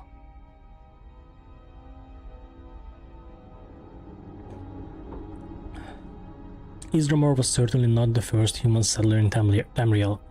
In fact, in fleeing civil war in Atmora, as the Song of Return states, Isgramor was following a long tradition of migration from Atmora. Tamriel had served as a safety valve for Atmora for centuries before Isgramor's arrival. Malcontents, dissidents, rebels, landless younger sons all made the difficult crossing from Atmora to the new world of Tamriel. New archaeological excavations date the earliest human settlements in Hammerfall, High Rock and Cyrodiil at I don't know what ME is. ME 800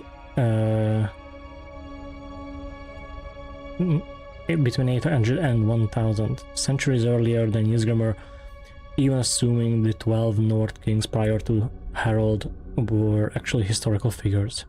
The Nedic people were a minority in a land of elves and had no choice but to live peacefully with the elder race.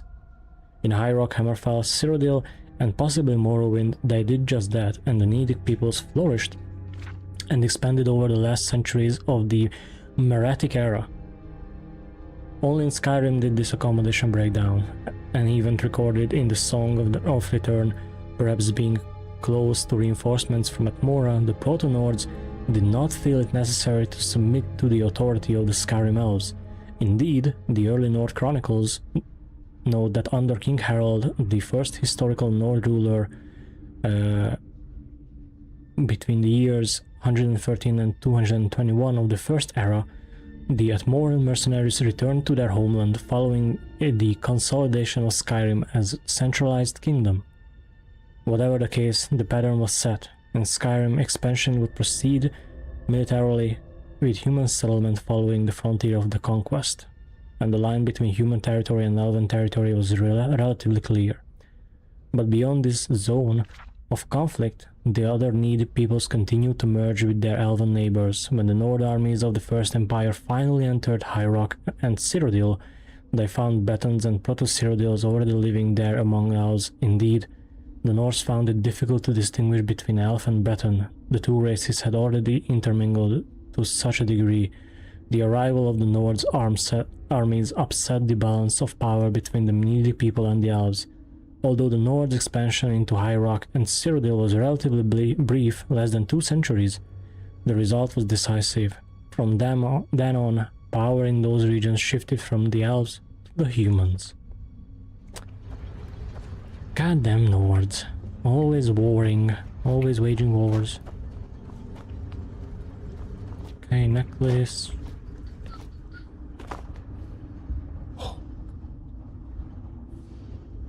Oh.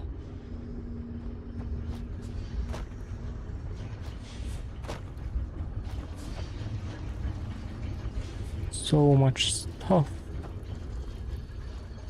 Okay, I can't spend all day with these things, unfortunately.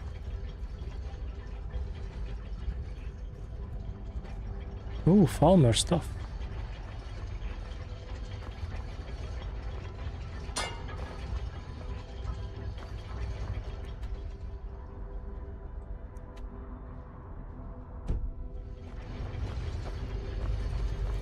My cousin's out fighting dragons, and what do I get? Guard Hmm.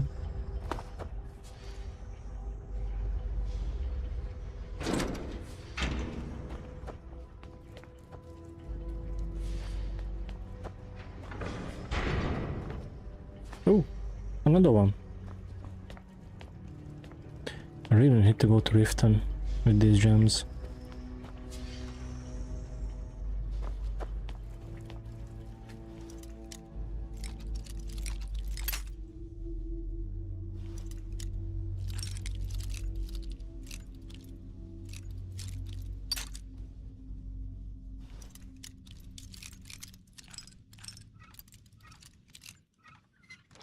Aha. Whoa.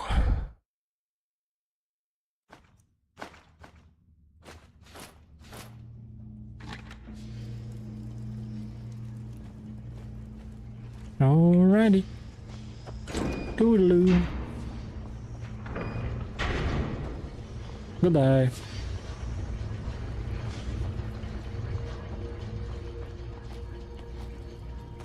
Phew.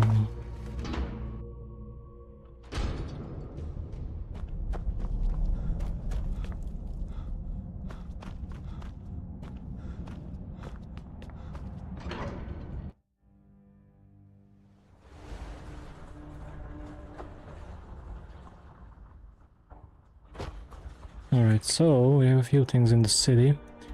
Let's go on into Ogmund's house.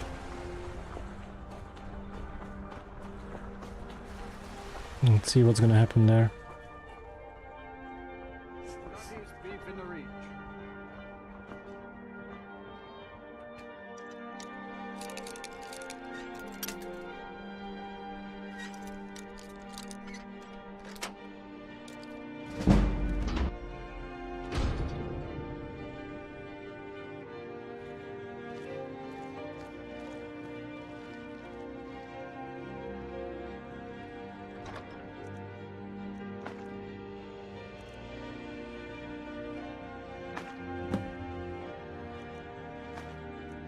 Hmm.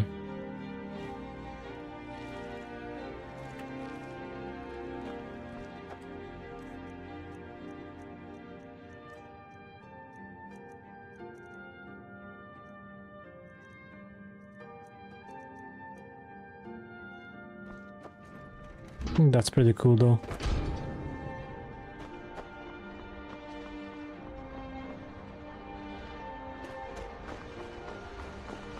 That you can reduce the time between shouts.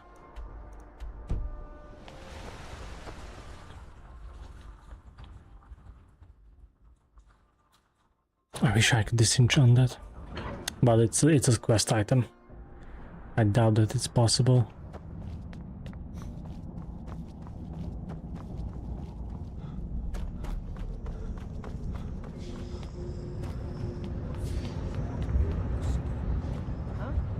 Someone there. Someone there.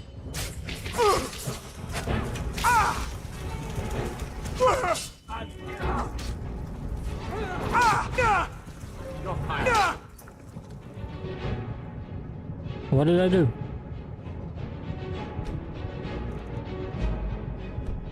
Get him off. We need to talk about the Silverblood family. Don't understand. You're that one from the college. Heard about you. Thanks.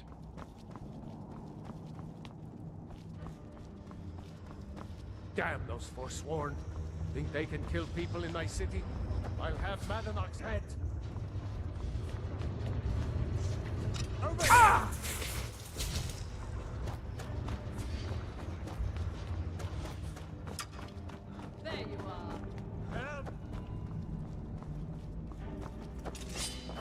you burn!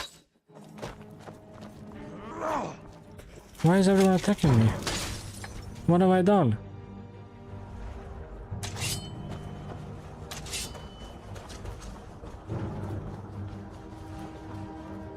Poor bastards, better off.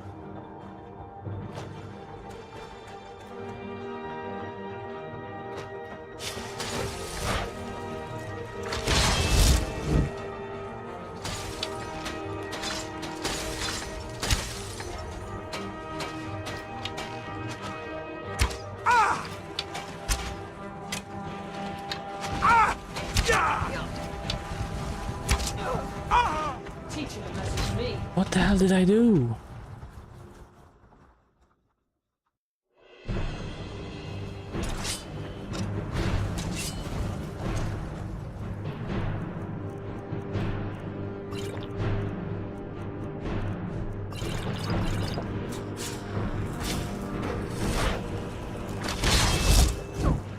I am trust.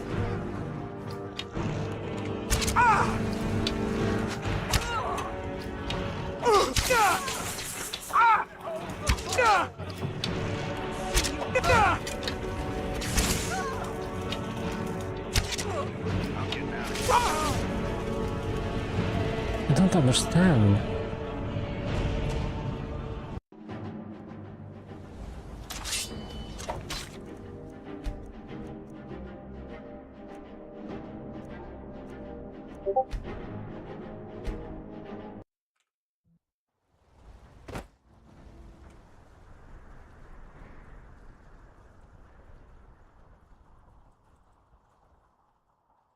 Give me a sec.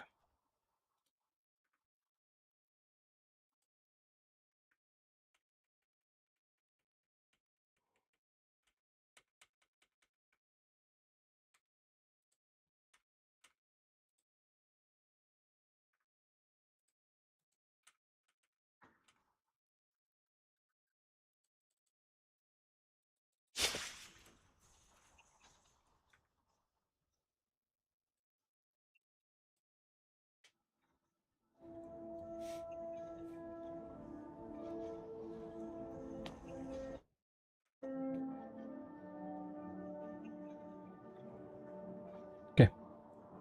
The bloodiest beef in the region.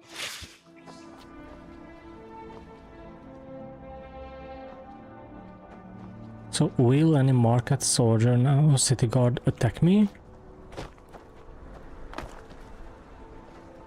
Ohms. I said ohms, you backbiter. Give a cripple worker a helping.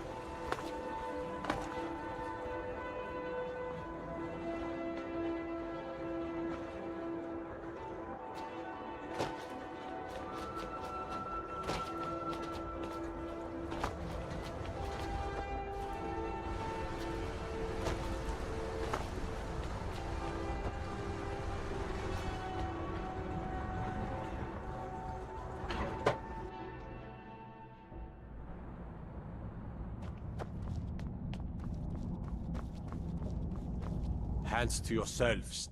What do you need? Aye, sure, you're hauling around a lot of junk. Best stop in at the Arnleif and Sons Trading Company. Caught a case of rock joint once. I have to wonder, what does the Dragonborn do once he's been summoned by the Greybeards? Can the Thune be taught, like any skill? What was that?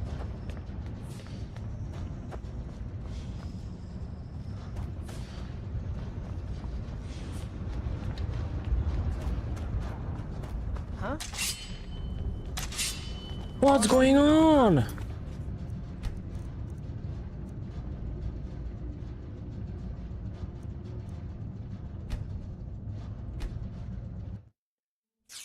Is my save file fully bricked?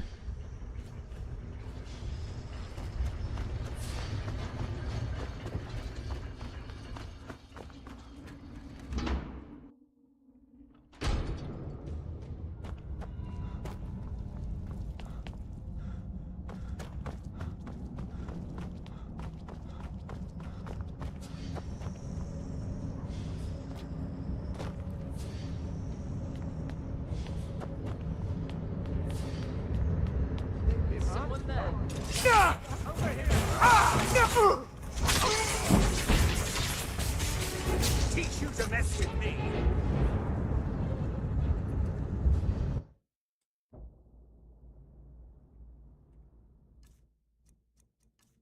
What is it, the armor that I'm wearing?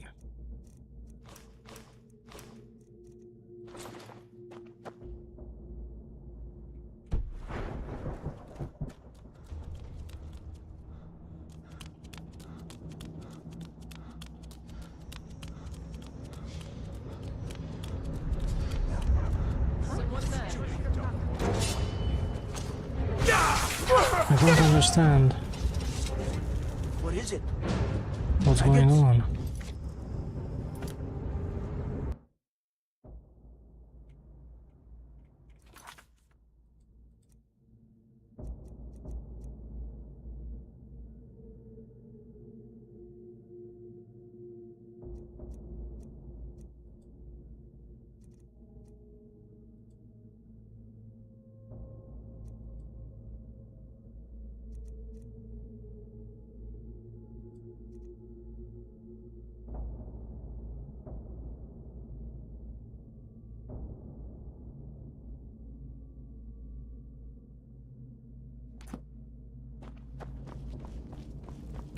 Outsiders aren't trusted in Markarth. Let's keep that in mind.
Hold on.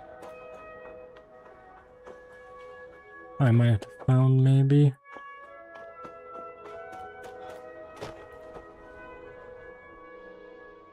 Come on in. The Silverblood Inn has plenty of strong drink and clean rooms. Forsworn rampant. Sure thing. It's yours. I'll show you to your Unlike room. my husband, Right this Pepper, way. I watch after our Remember, guests. ale is cheaper than blood in Markarth. Let me know if there's anything else you need.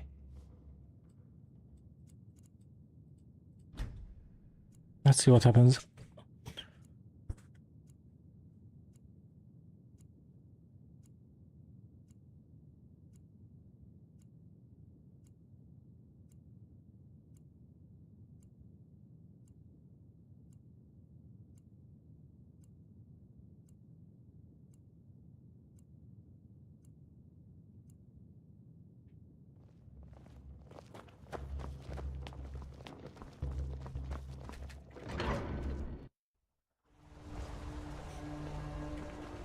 Destruction magic's fine.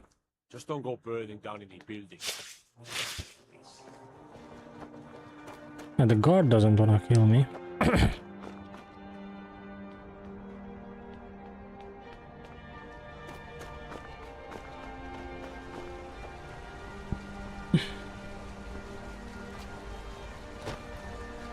Out of my way, outsider.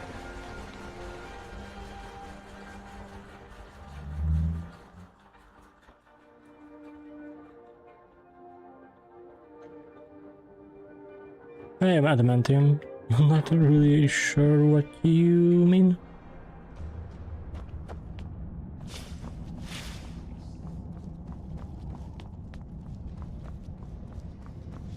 Damn those forsworn.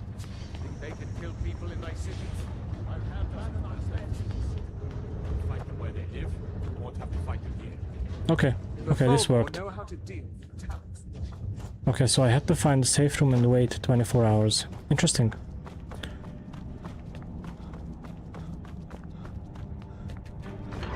But welcome on in.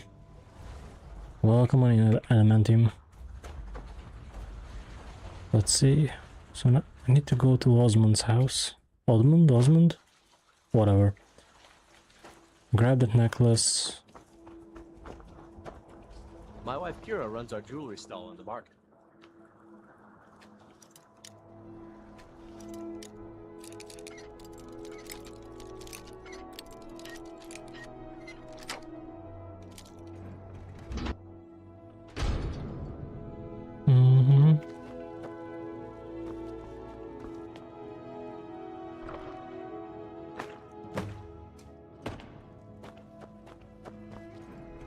I feel disgusted doing this. I Ugh. dream to be a silversmith one day, like my mother and father.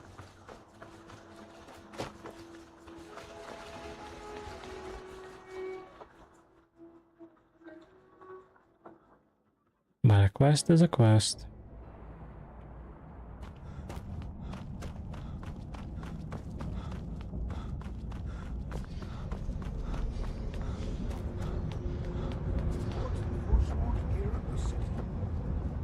If you see any... Ah, there we have it. This will be all I need to have... I would like to personally thank you on behalf of myself and the Thormore for your assistance. Here, for your work. That's a sick hammer. All right then.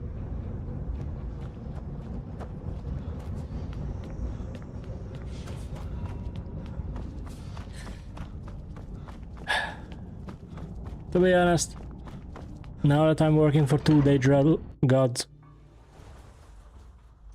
one normal guy catching a stray is just... It's okay. Okay. So now I gotta leave Marquette and see what the hell is up.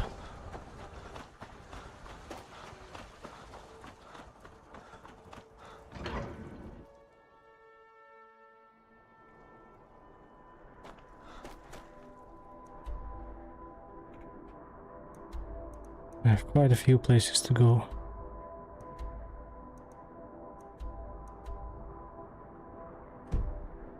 Let's start with the priest of Botea.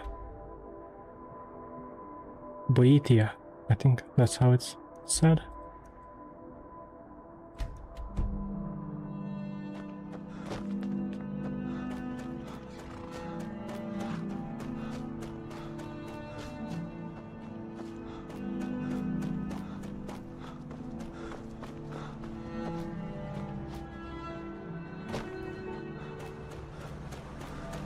Oh, there's a mine here. What happened to you, Papa? The Forsworn have taken Kolskager mine. We're the only ones left. Oh, God. You two head inside and get some rest. I'll send word to the Jarl. Damn Forsworn. Seems Kolskager mine got hit by Forsworn. Those madmen get more gold every season. Pavo and Gat I can take care of are the them. only survivors. I'll be sending word to the Jarl about this, but I don't know when help will come. I'm sure Pavo would be grateful. and we'd all rest a little easier. But that's nonsense. You can't handle a group of Forsworn by yourself. If their axes don't get you, their magic will. That I do. If you want to grab a pickaxe and dig up some iron, feel free. I'll buy everything you've done. That I do. If you want to grab a pickaxe 7 gold and dig up apiece. some iron, feel free. Sick. I'll pay for anything you bring.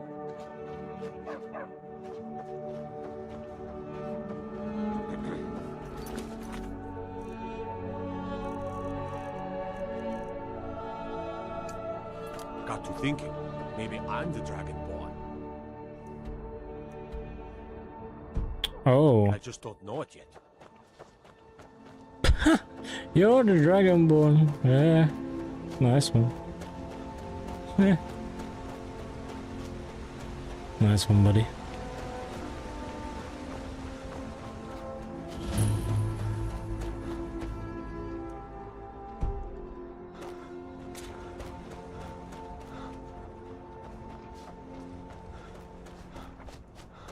Alright. Let's go this way.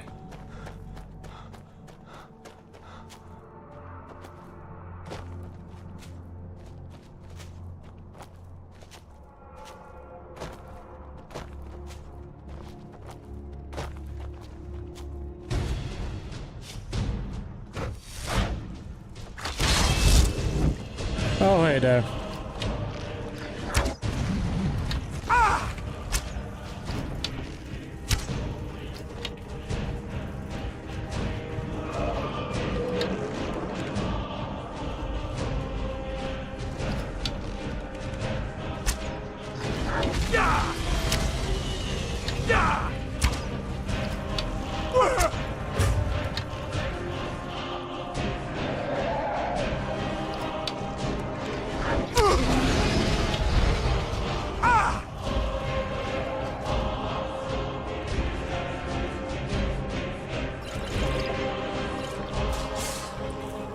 Could you land, please?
Dead.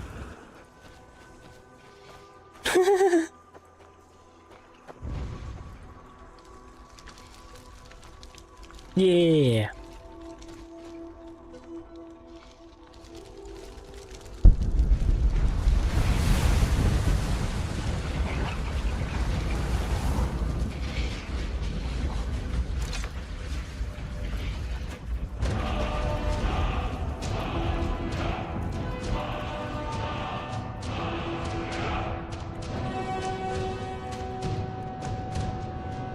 I cannot carry these, dude.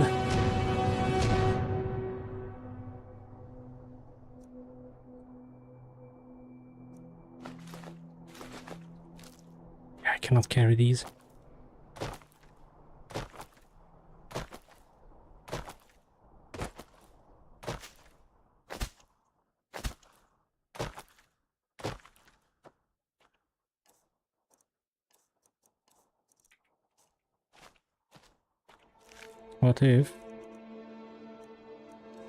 What if I just leave these here?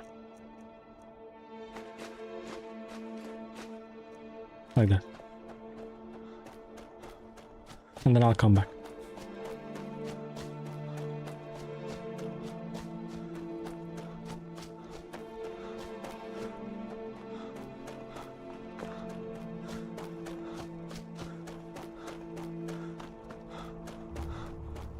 Ooh, what is this place?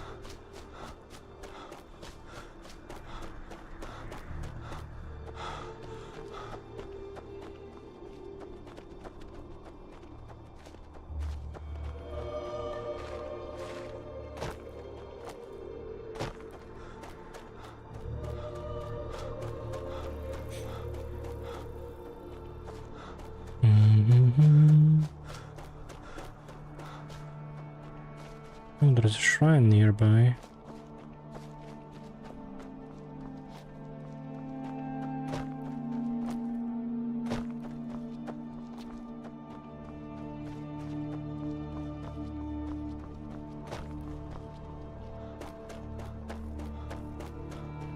Let's discover this.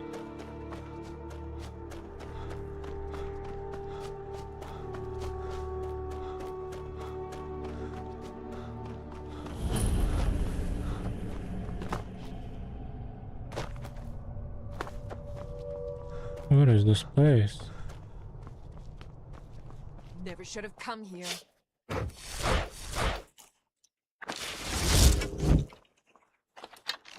Where are you?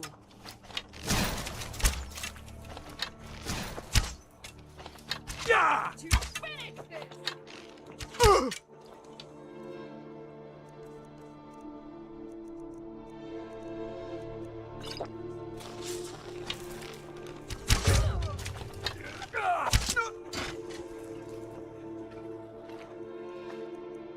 Okay. Afflicted.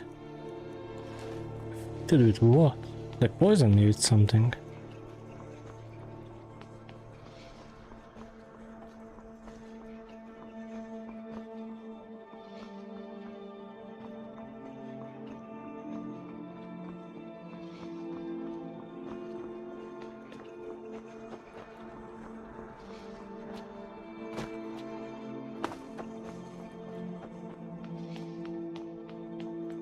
Huh.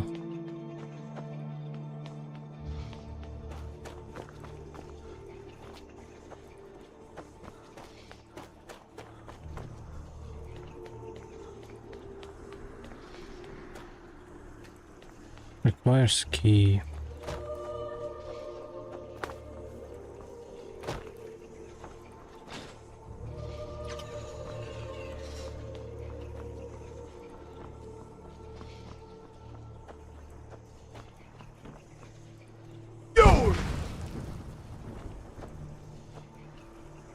Interesting.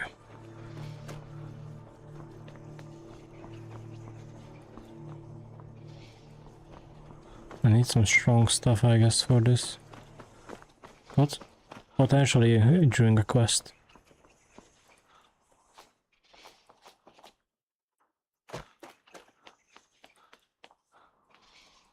Which means that I'm out of here.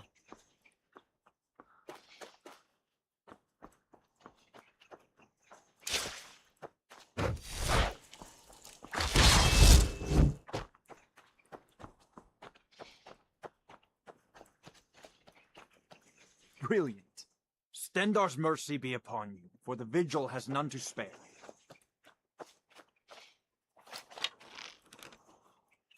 What do you think we're doing? Stendar be with you. God, no! Ah!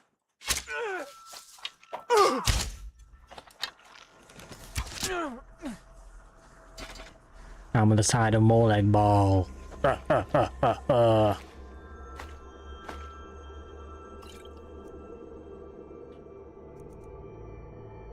Ooh.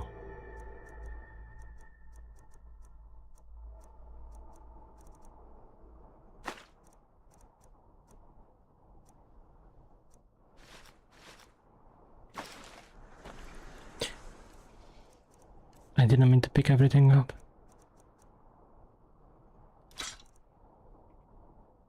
God damn it. Oh, I have the glass greatsword. That's why I'm so heavy.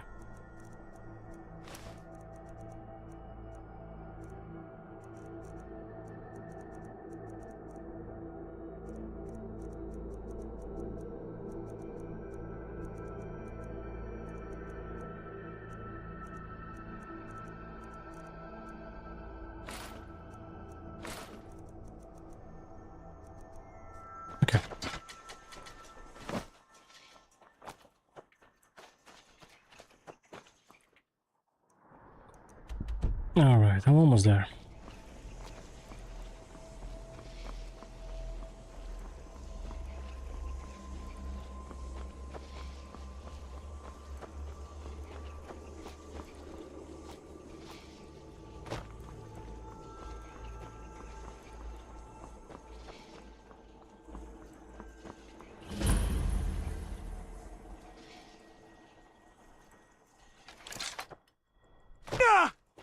Glory to the Forsworn! Glory to the Forsworn!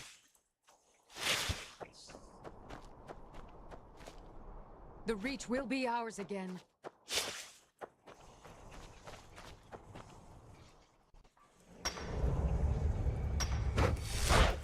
The Reach will be ours again. The Reach will be ours again! Yeah! Oh, my Madonna. friend from Sidna Mine. Hello. The Reach will be ours again! The Reach will be ours again!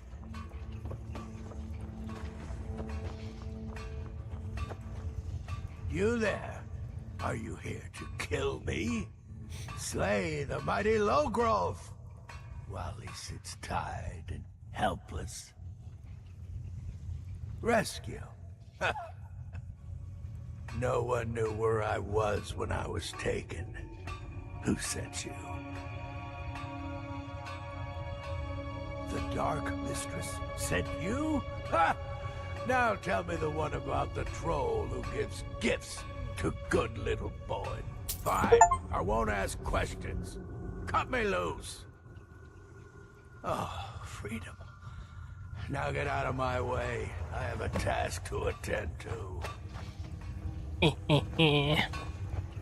The Reach will be ours again. Hmm? Yes? What the hell? Hmm? The Reach will be ours again. You're not human. The Reach will be ours again! You are not human. Holy crap, I'm out of here.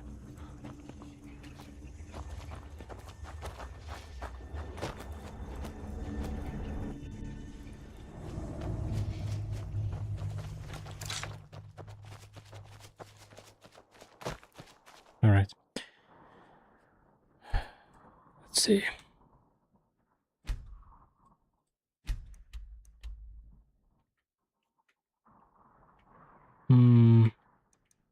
I have a lot to do, but I kind of want to finish this quest.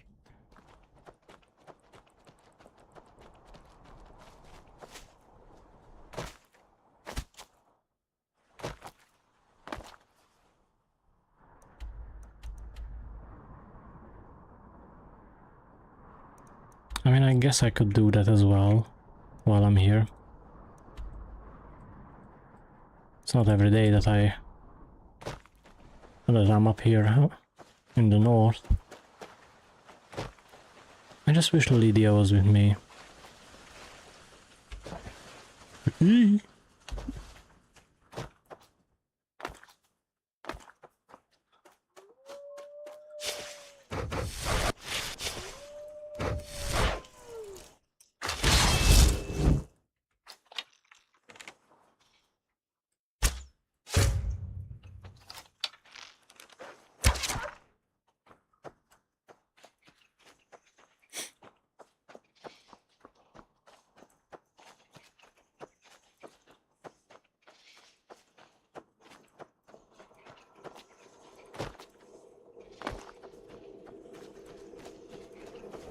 Darkfall Cave. Ooh. Don't mind if I do. Okay, it is dark.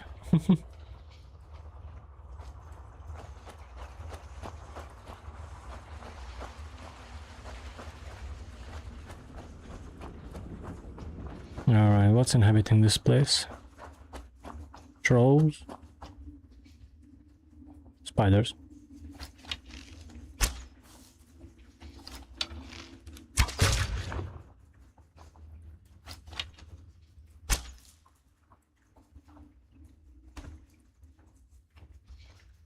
Oh, this looks like a secret door that will lead me back. So dark. Oh, maybe we have some humans as well. Moonstone ore.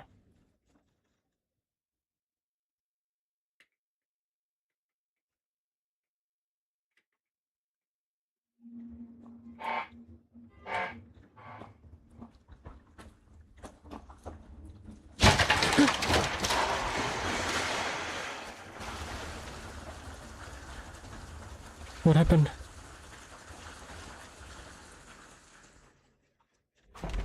Oh no no no no no.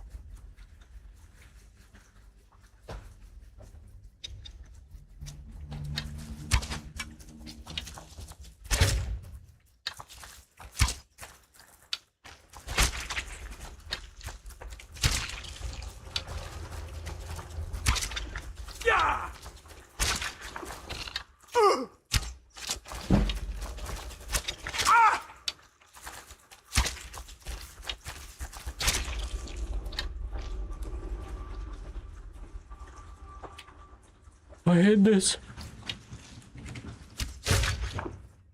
so much.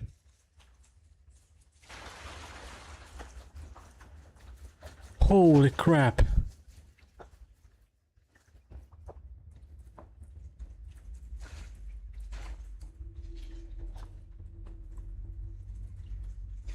I'm in a spider nest.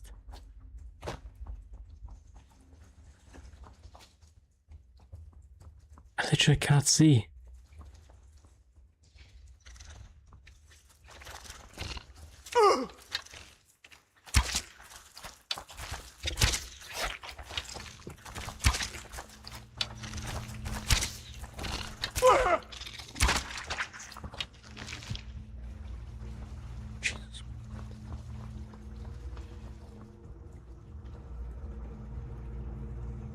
Hey buddy, don't mind me.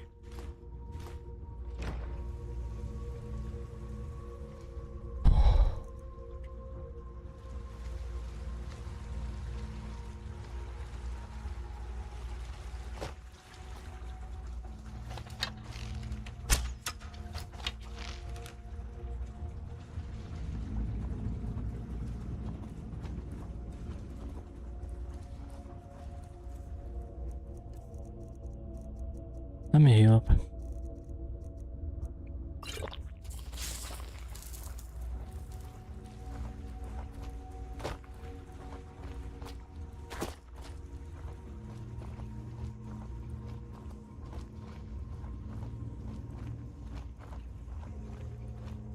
Jesus Christ.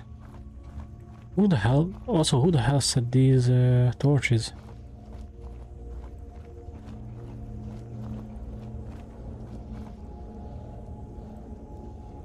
Breton.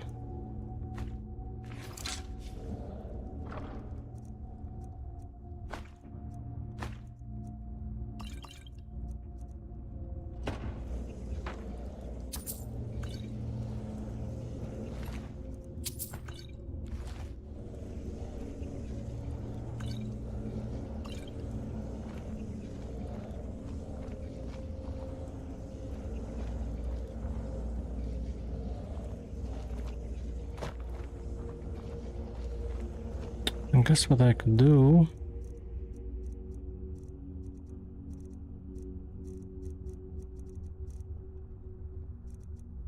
Oh wait, I don't have the spell equipped.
I was right. Okay, this is the way back. Then I'm going back down.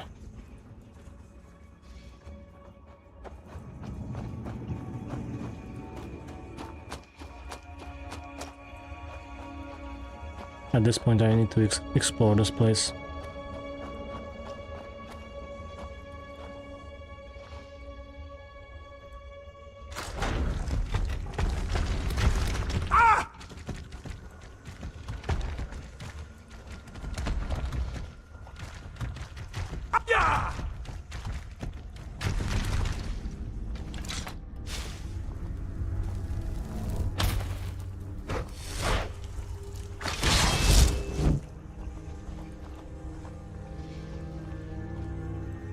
Okay.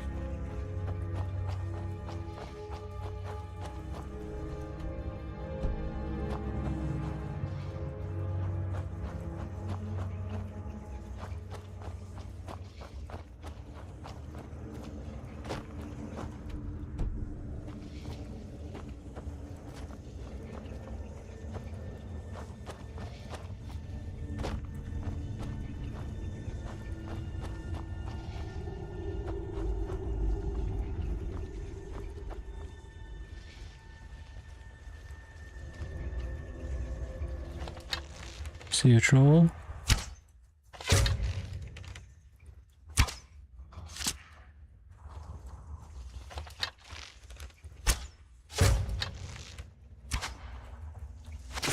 Another one?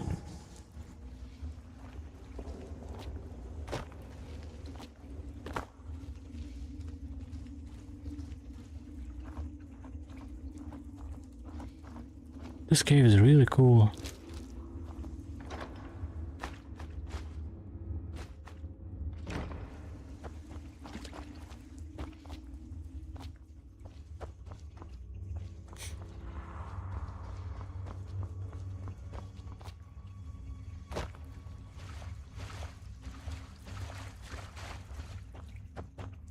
Whoa. What is this?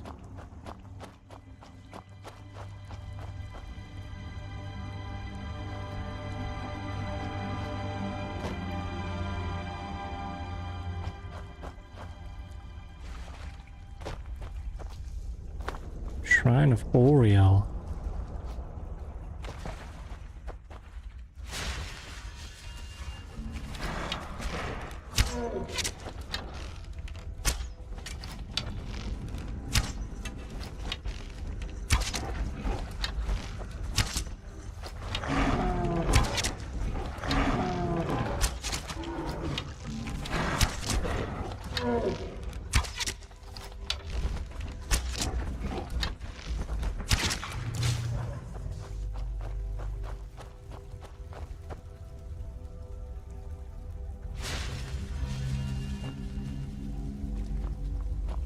Now what?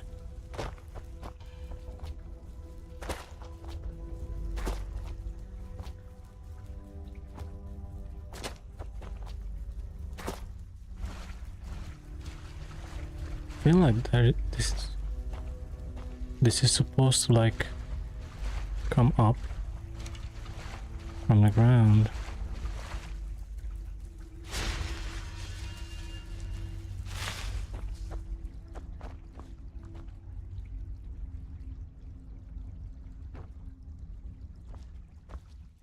Somebody was studying this place, I feel like.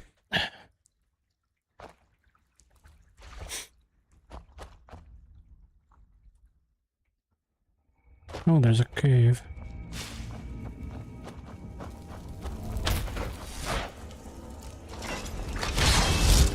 That break is starting in a minute. Oh, I'm back here. Wait, the guy had a note. What's his name? Breton. Oh, great.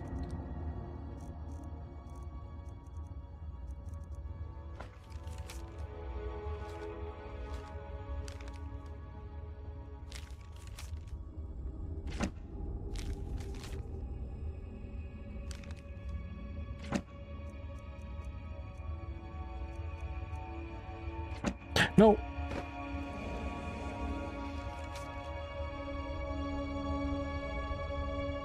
Okay, ads are starting in 5 seconds. I'm gonna take a small break with that, and once we're done with that, I'm gonna read this, and we're gonna see you where we go next. I'll be right back.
Alright, I'm back. Let's continue.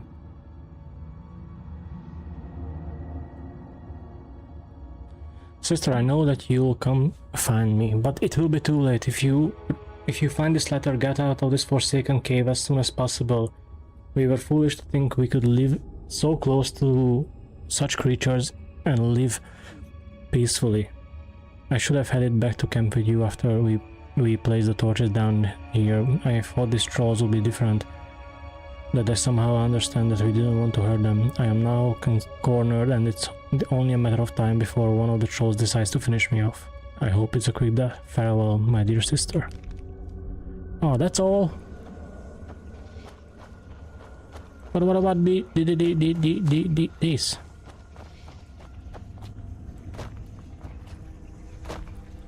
Has to be something.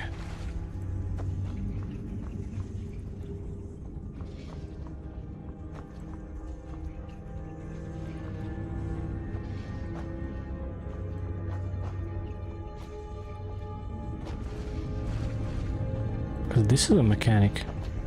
Some sort of mechanism.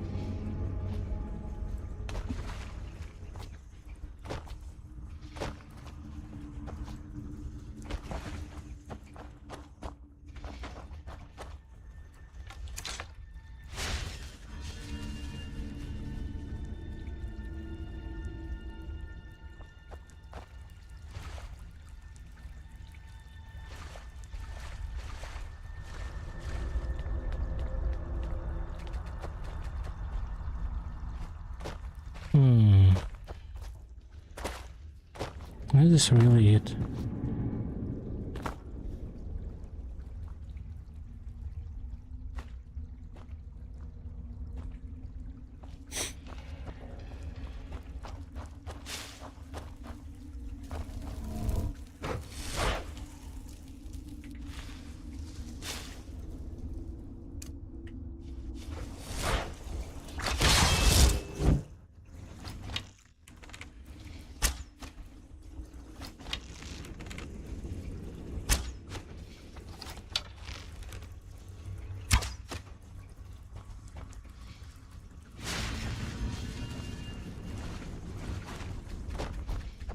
Come on, Oriel.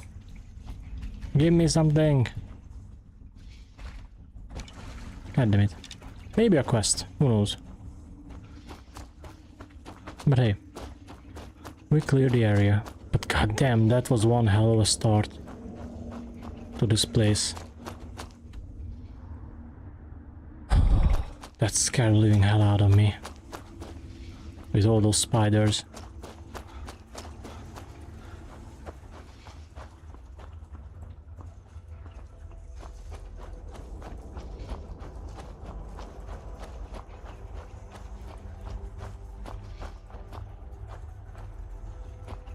Oh, hanging moss.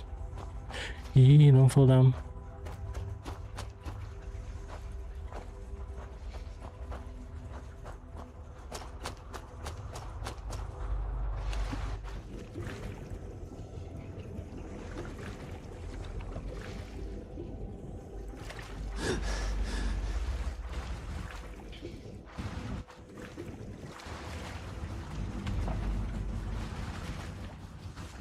Oh.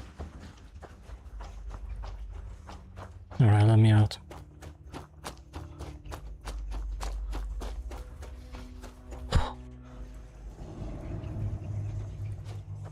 Okay.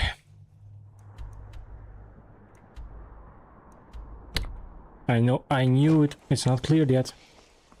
There's something there.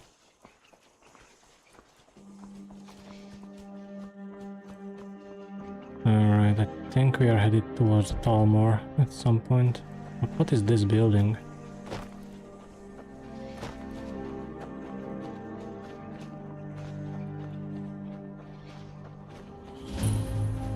More Kazgur. Is this an orc place?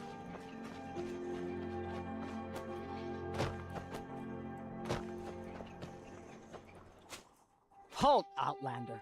By the code of Malakath, this stronghold belongs to the orcs. Your kind are unwelcome. This is our stronghold.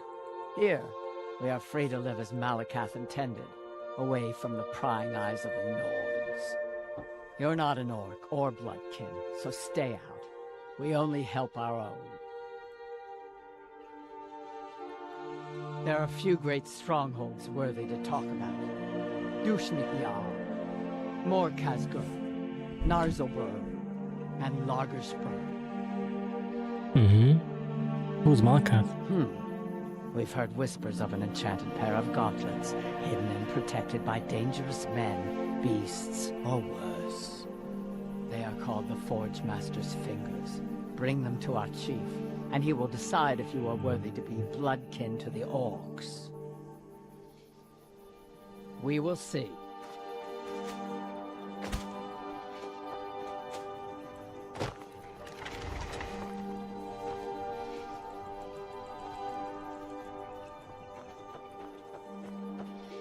We won't kill.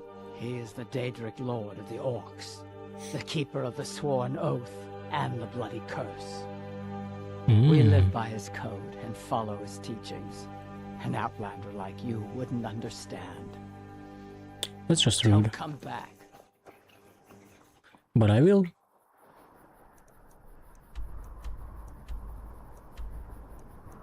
Oh, and I'm close to... Oh my god, I'm close to so many places.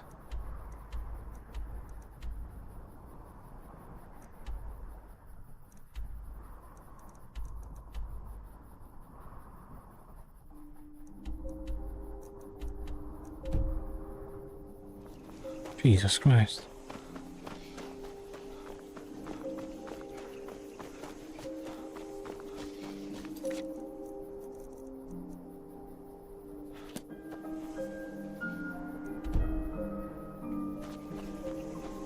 My main destination right now is the Talmor though.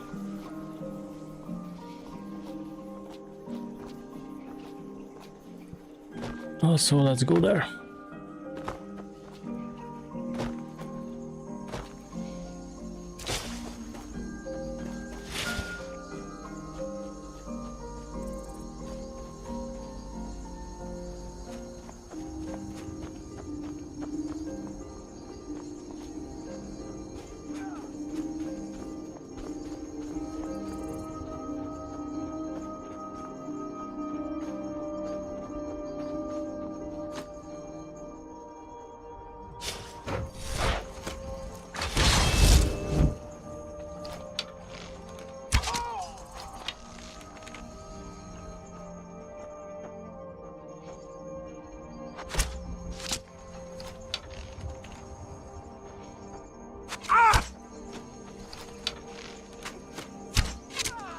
See ya.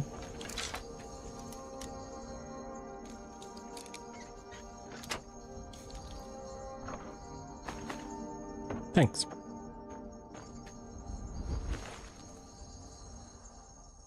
That's a pretty cool sword, actually. And the bow is really strong. 29 damage, Jesus Christ.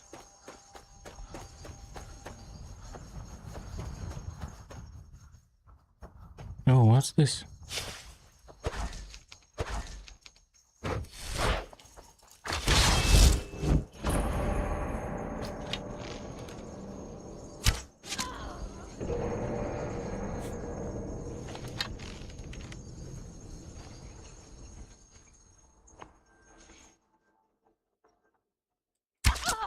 Time to end this little game.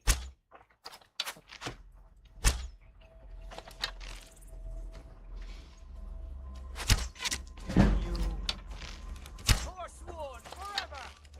No more! I yield! I yield!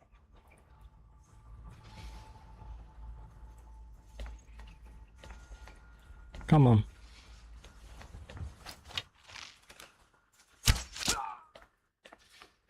Idiot.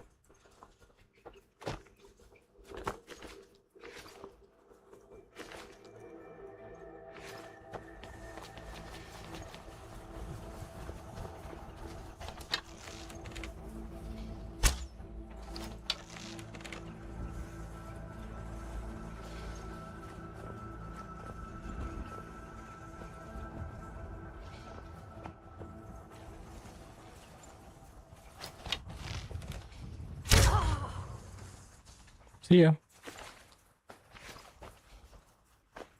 Oh, give me that. And that. Thanks. Cheers.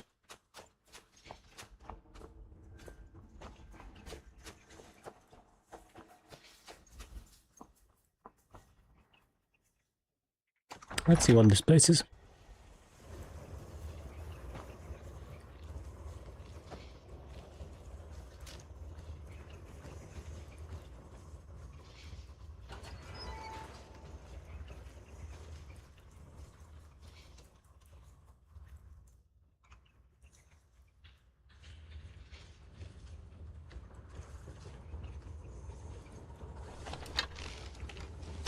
What was that?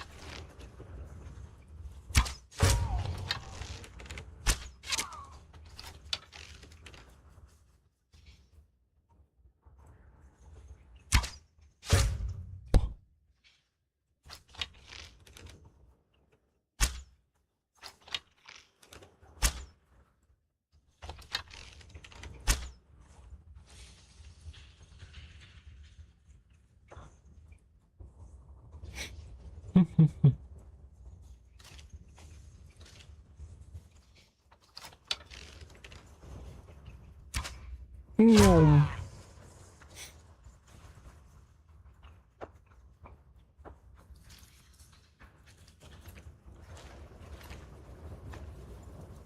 It's no good, they have no money on them.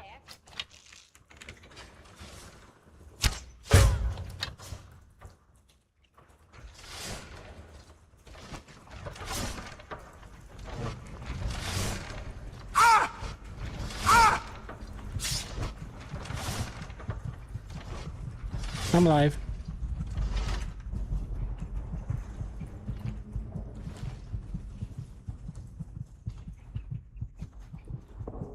I'm all good.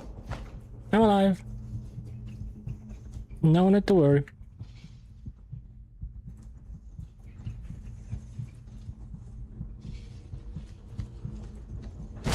No.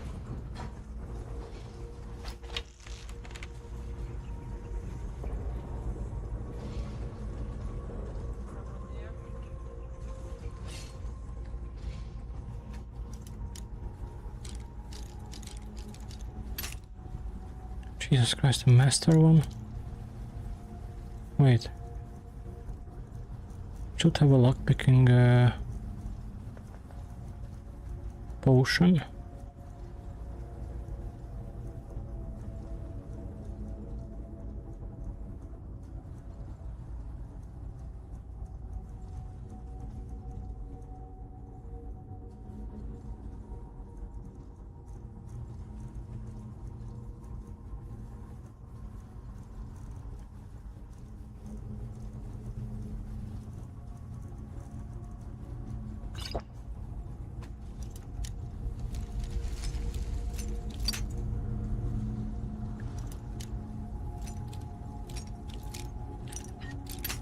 Okay. Okay.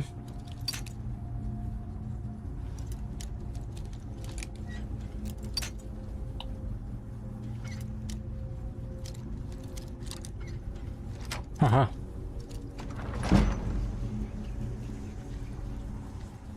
What's hiding in here?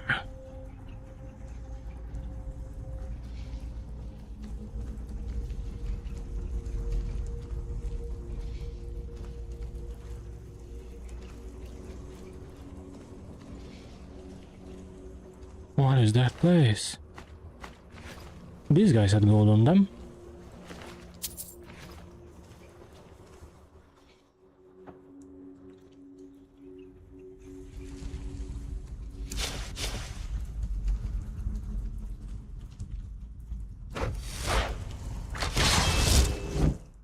Never should have come here.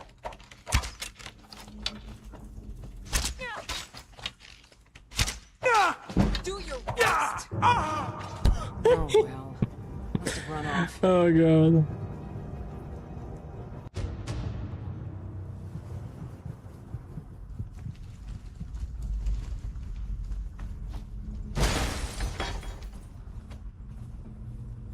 Okay.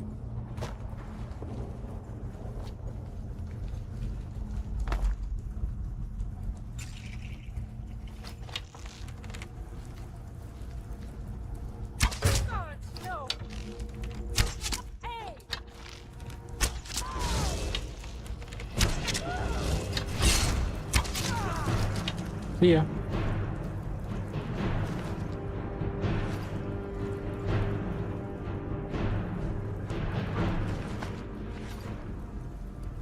Thanks for the key.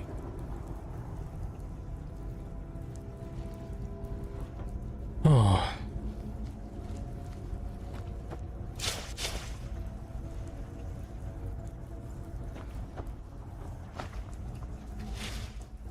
Enchanter.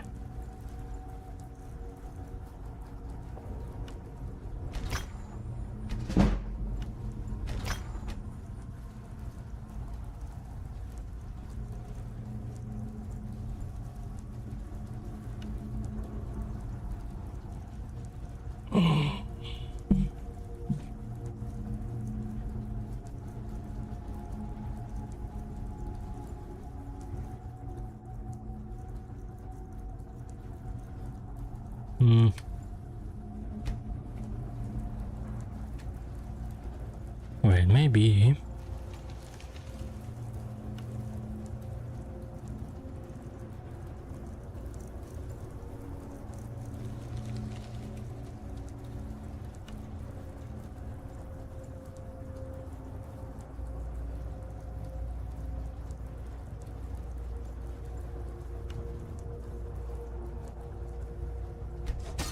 Why not?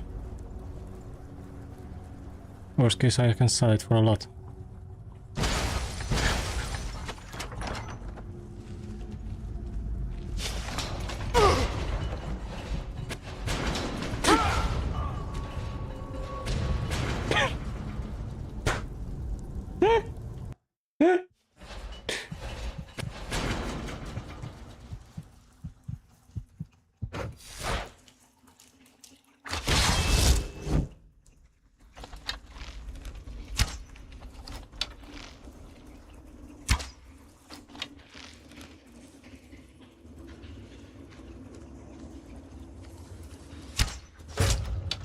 Got him.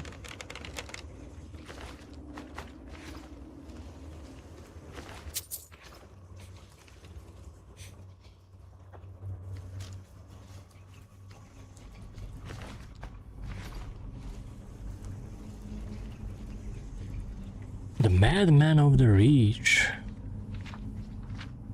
Cultural treatise on this Forsworn.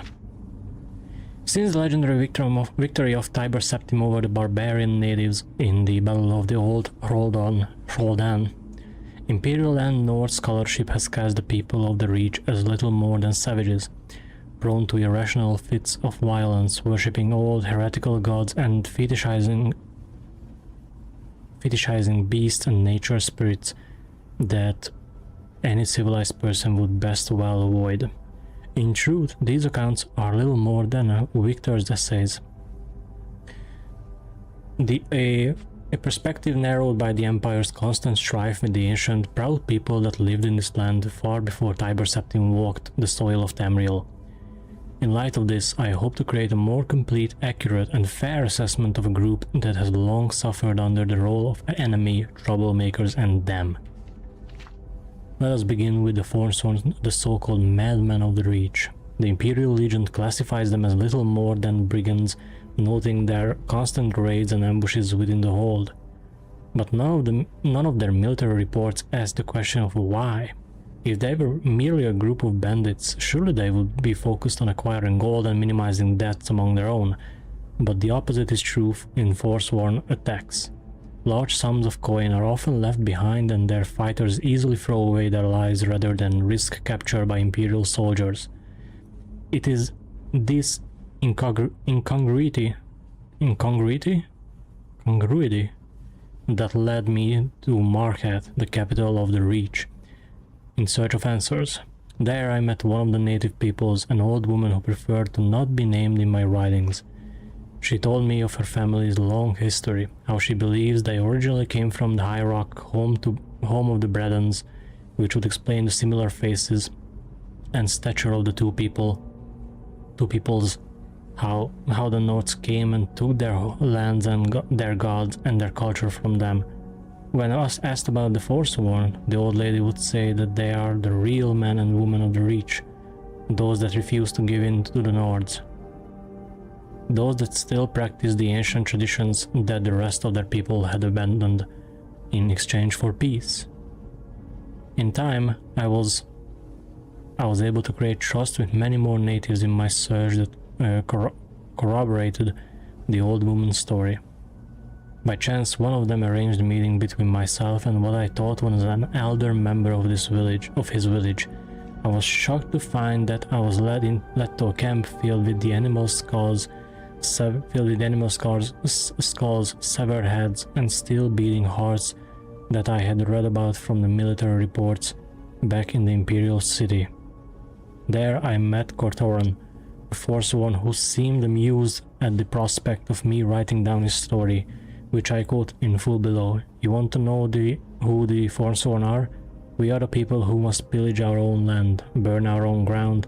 We are the scourge of the Nords, the axe that falls in the dark, the scream before the gods claim your soul.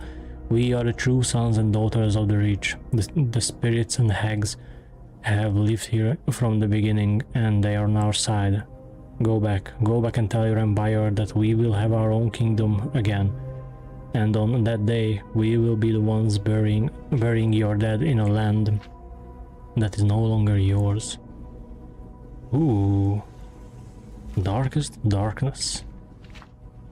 In Morrowind, both worshippers and sorcerers summon lesser Daedra and bound Daedra as servants and instruments. Most Daedric servants can be summoned by sorcerers only for very brief periods within the most fragile and tenuous frameworks of command and binding. This fortunately limits their capacity for mischief, though in only a few minutes most of these servants can do terrible harm to their summoners as well as their enemies. Worshippers may bind other Daedric servants to this plane through rituals and pacts. Such arrangements result in Daedric servants remaining on this plane indefinitely, or at least until their bodily manifestations on this plane are destroyed, precipitating their supernatural essences back to oblivion. Whenever Daedra are encountered at Daedric ruins or in tombs, they are almost invariably long-term visitors to our plane. Likewise, lesser entities bound by their Daedra lords into weapons and armor may be summoned for brief periods or may persist indefinitely so long as they are not destroyed and banished. The class of bound weapons and bound armors summoned by the temple followers and conjurers are examples of short-term bindings. Daedric artifacts like Mehrunes Razor and the Mask of Calvius Vial are examples of long-term bindings. The Tribunal Temple of Morrowind has incorporated the veneration of Daedra as lesser spirits subservient to the immortal Almsivi, the triune godhead of Alamixia, Sodasil and Vivek. These subordinate Daedra are divided into the good Daedra and the bad Daedra. The good Daedra have willingly submitted to the authority of Almsivi. The bad Daedra are rebels who defy Almsivi, treacherous kin who are more often adversaries than allies. The good Daedra are Boetia, Azura, and Mephala. The Hunger is powerful and violent lesser Daedra associated with Boetia, father of plots, a sinuous, long-limbed, long-tailed creature with a beast-skulled head noted for its paralyzing touch and its ability to disintegrate weapons and armor. The Winged Twilight is a messenger of Azura, goddess of dusk and dawn. Winged Twilights resemble the feral harpies of the West, though the feminine aspects of the Winged Twilights are more ravishing and their long, sharp, hooked tails are immeasurably more deadly. Spider Daedra are the servants of Mephala, taking the form of spider humanoid centaurs with a naked upper head, torso and arms of human proportions, mounted on the eight legs and armored carapace of a giant spider. Unfortunately, these Daedra are so fierce and irrational that they cannot be trusted to heed the commands of the spinner. As a consequence, few sorcerers are willing to either summon or bind such creatures in Morrowind. The bad Daedra are Mehrunes Dagon, Malakat, Shigarat, and Molag Bal. These three lesser Daedra are associated with Mehrunes Dagon, the agile and pesky scamp, the ferocious and beast-like Clanfear, and the noble and deadly Dromora. The crocodile-headed humanoid Daedra called Daedroth is a servant of Molag Bal, while the giant but dim-witted Ogrim is a servant of Malakat. Shigaret's lesser Daedra, the Golden Saint, a half-clothed human female in appearance, is highly resistant to magic and a dangerous spellcaster. Another type of lesser Daedra often encountered in Morrowind is the Atronach, or Elemental Daedra. Atronachs have no binding kinship or alignments with the Daedra Lords, serving one realm or another at whim, shifting sides according to seduction, compulsion, or opportunity. Ooh. The Arcturian Heresy. Is this about...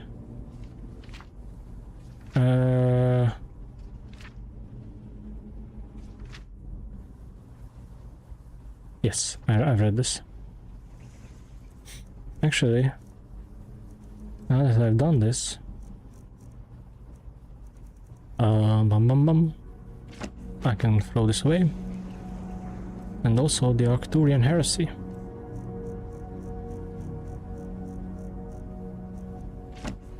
Because I read them.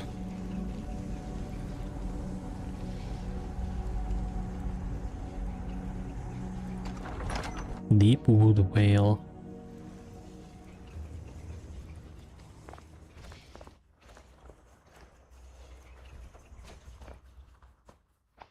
Whoa. What?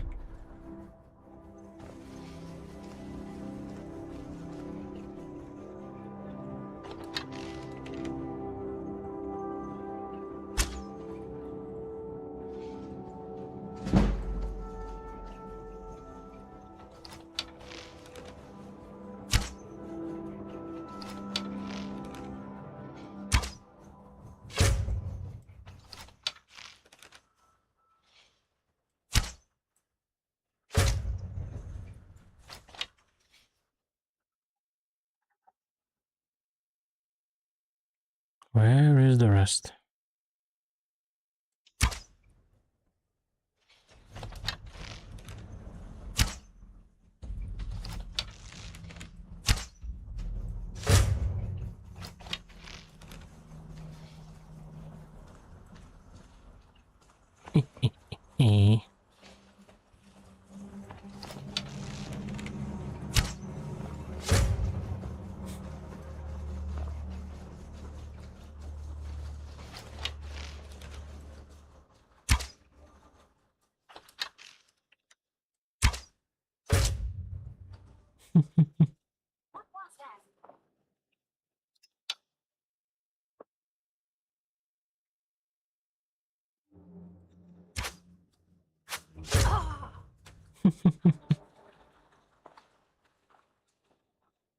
This is a lot of fun.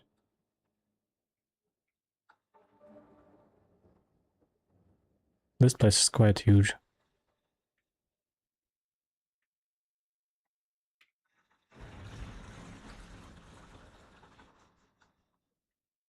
And there are 100% more of these guys around. There's one.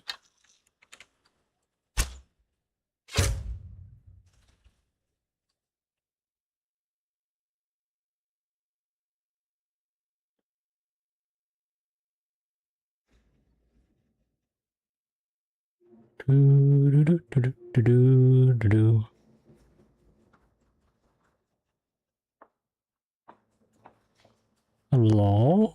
Anybody home?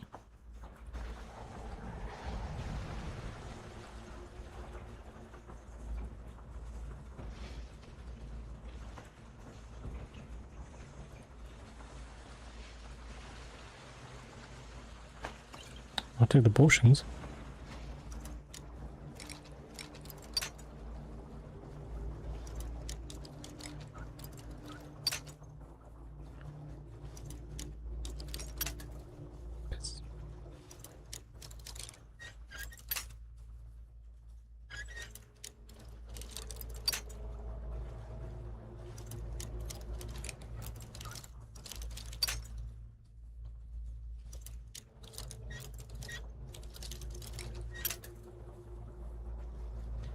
Piss off.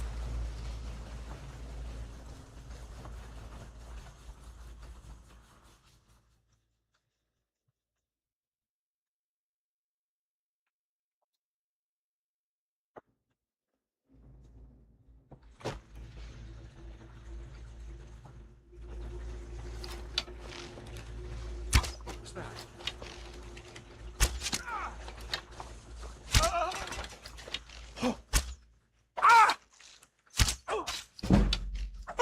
Mercy! No mercy. Leg of a goat.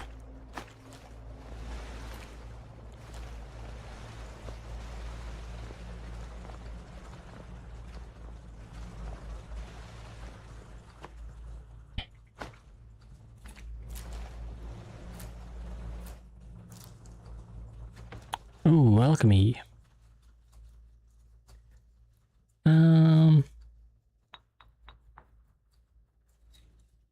Someone there?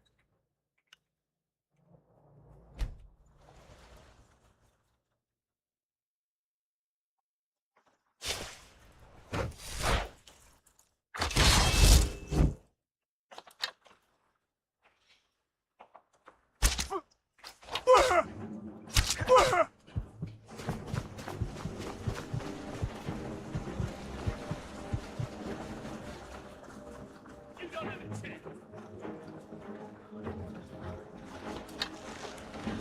No! Faster!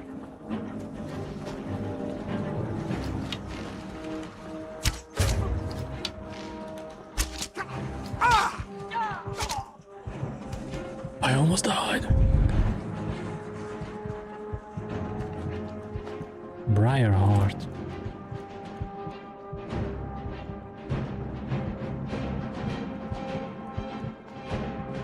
That's really strong. 50 points of magical damage? Holy crap.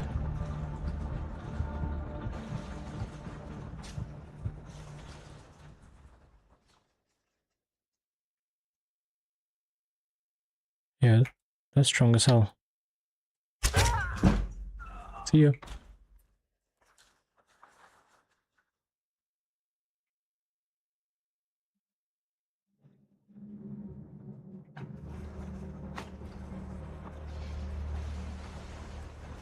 Mm-hmm.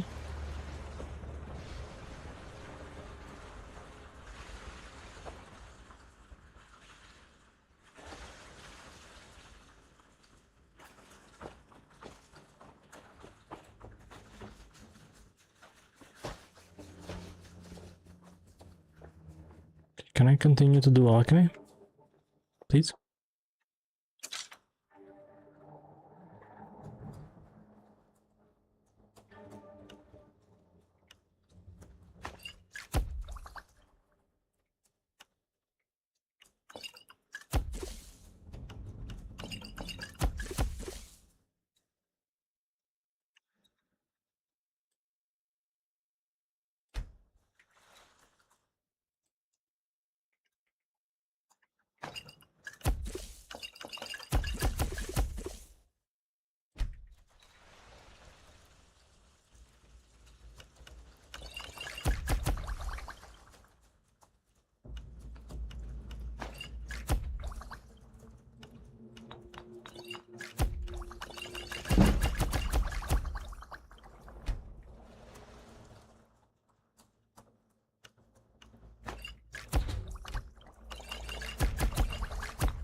Okay.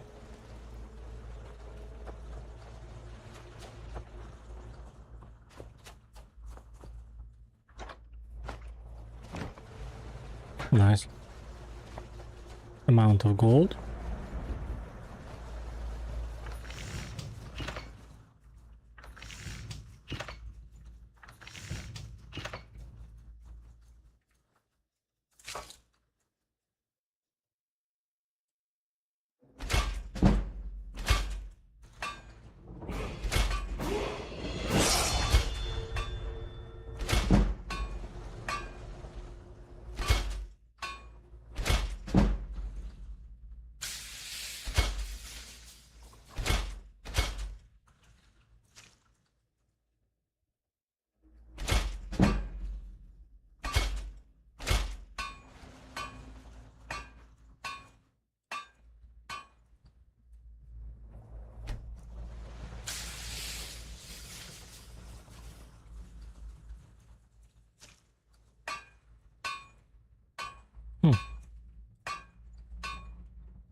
I'll take that.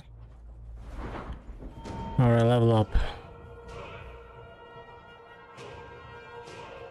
All the stamina.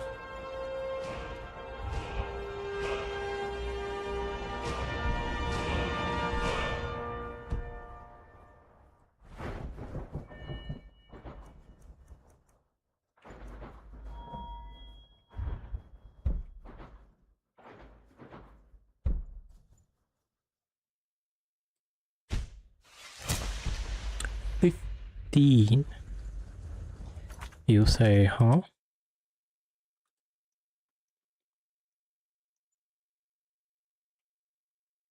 I don't have a dagger, huh?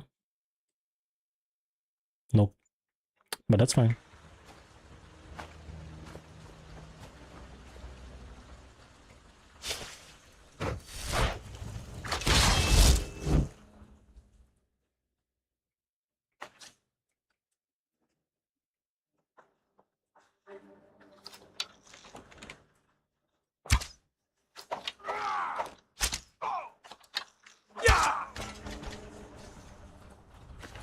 Go back to sleep.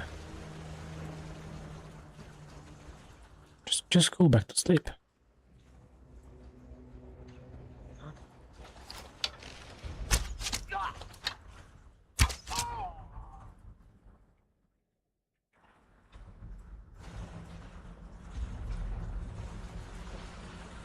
You should have gone back to sleep as well. You just had to wake up. Did you?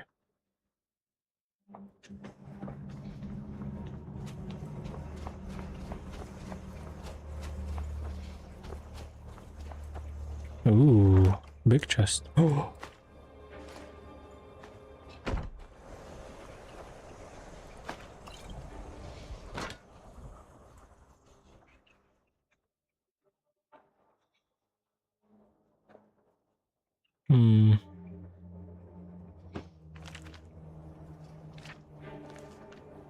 I think I have that book.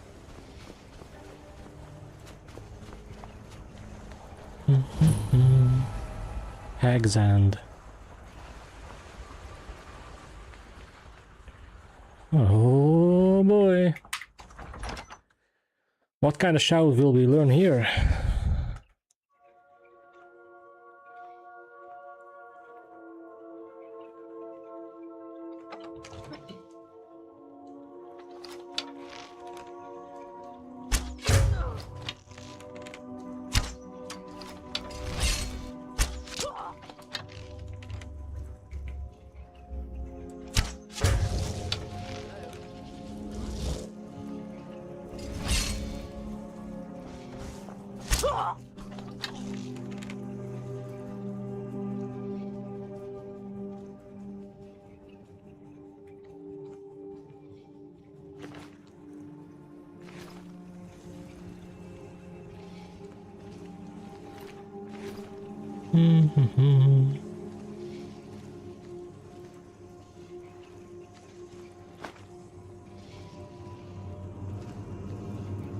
Ooh, scroll of firebolt.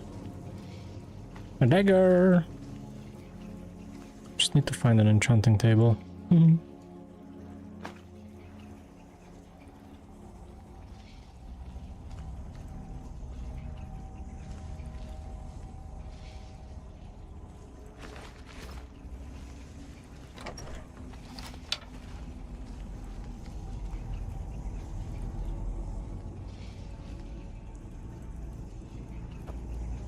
Interesting. What is this place? A trap!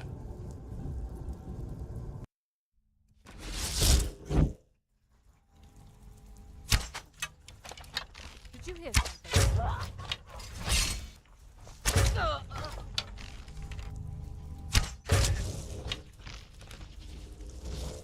What was that? Boom.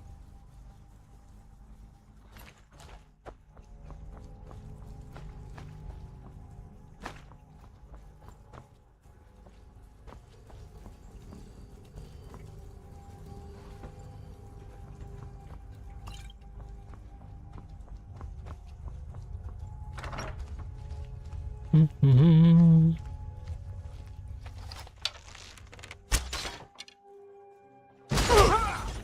my god, there is another one here. I did save.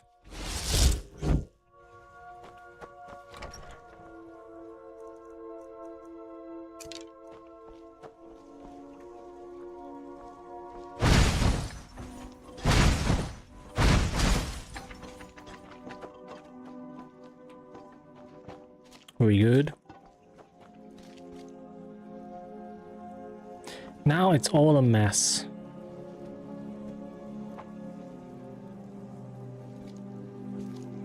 What was the point of this place?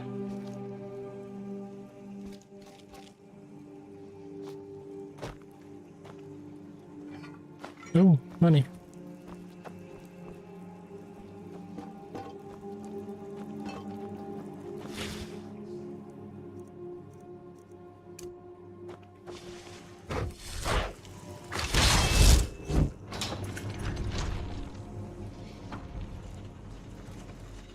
Nice try.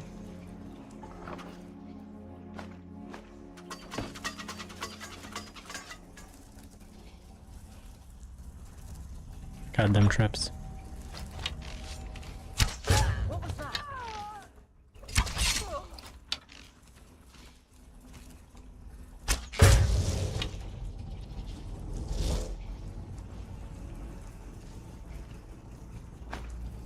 She just keeps teleporting from one room to another.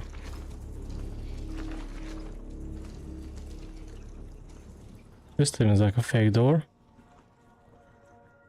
Yeah, or fake wall. It's definitely one.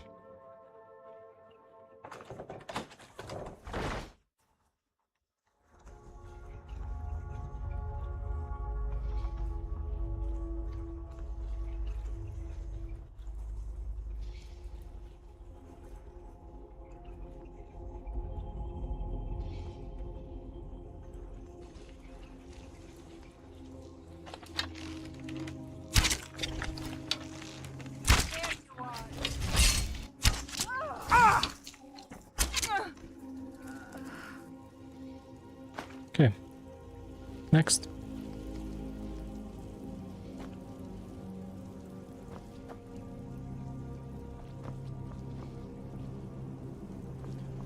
What's with these witches? Not key. Ooh, that's a Spriggan.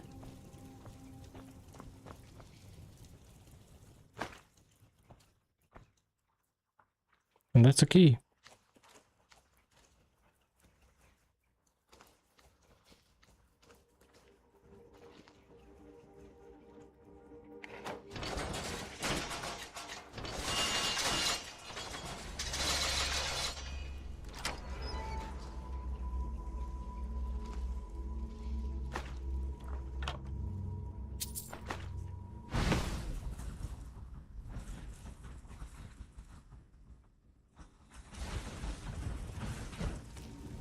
Nice. Ooh, Elven Shield. Oh, and they have Drogers as well here. Hell yeah.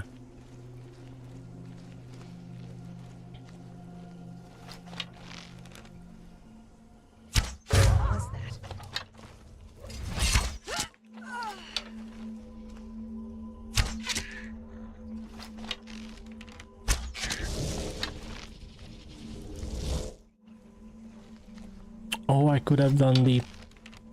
Oop.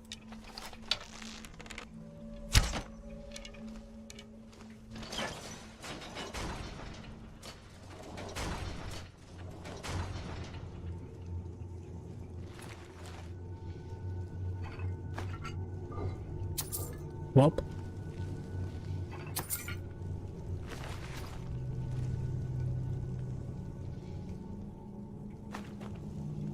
I think I have that. I'm pretty sure I have that. Worst case, I can sell it.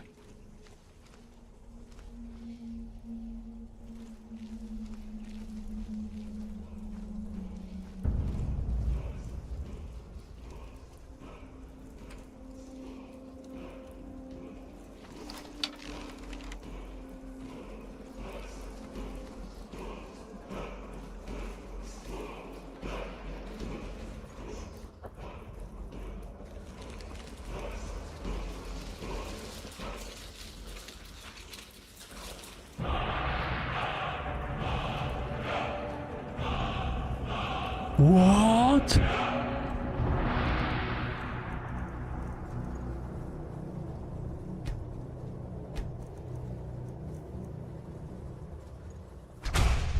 Oh yeah. Oh yeah. Duh.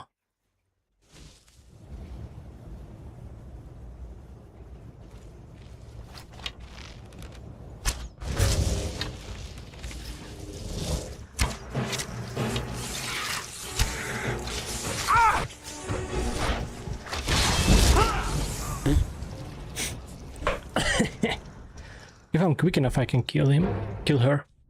But I don't know what I'll do with the ice rates.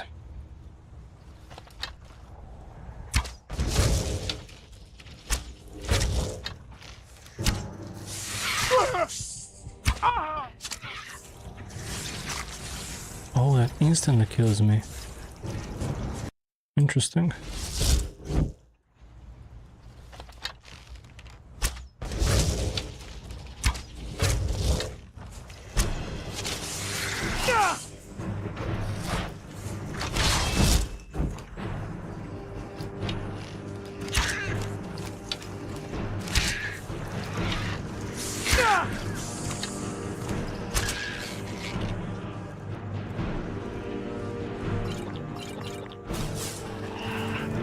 Just as I guessed.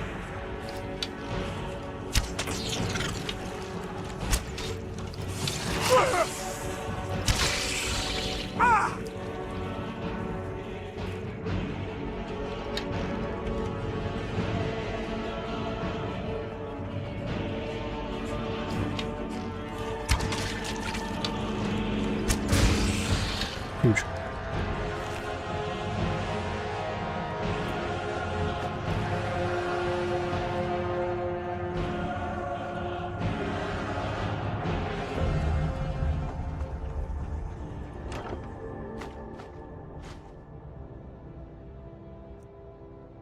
Whoa. Come on, man. You cannot give me this.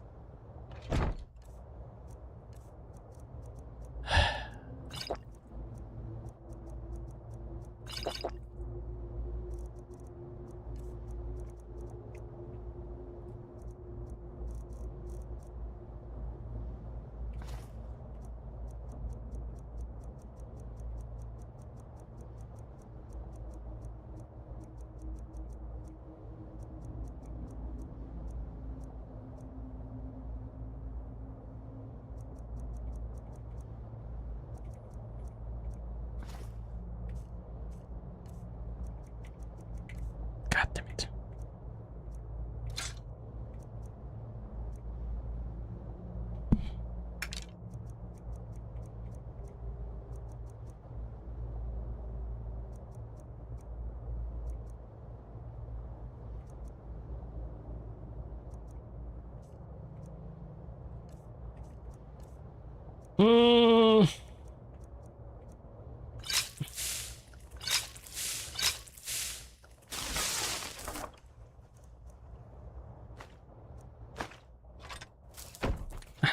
I need to take all of these.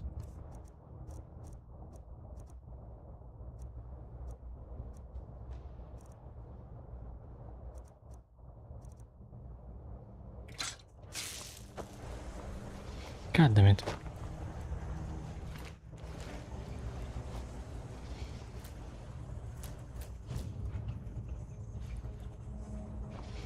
Bloodthorn?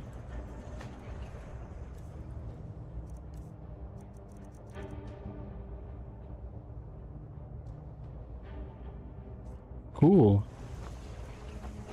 That's, I think, the first named weapon that I've got.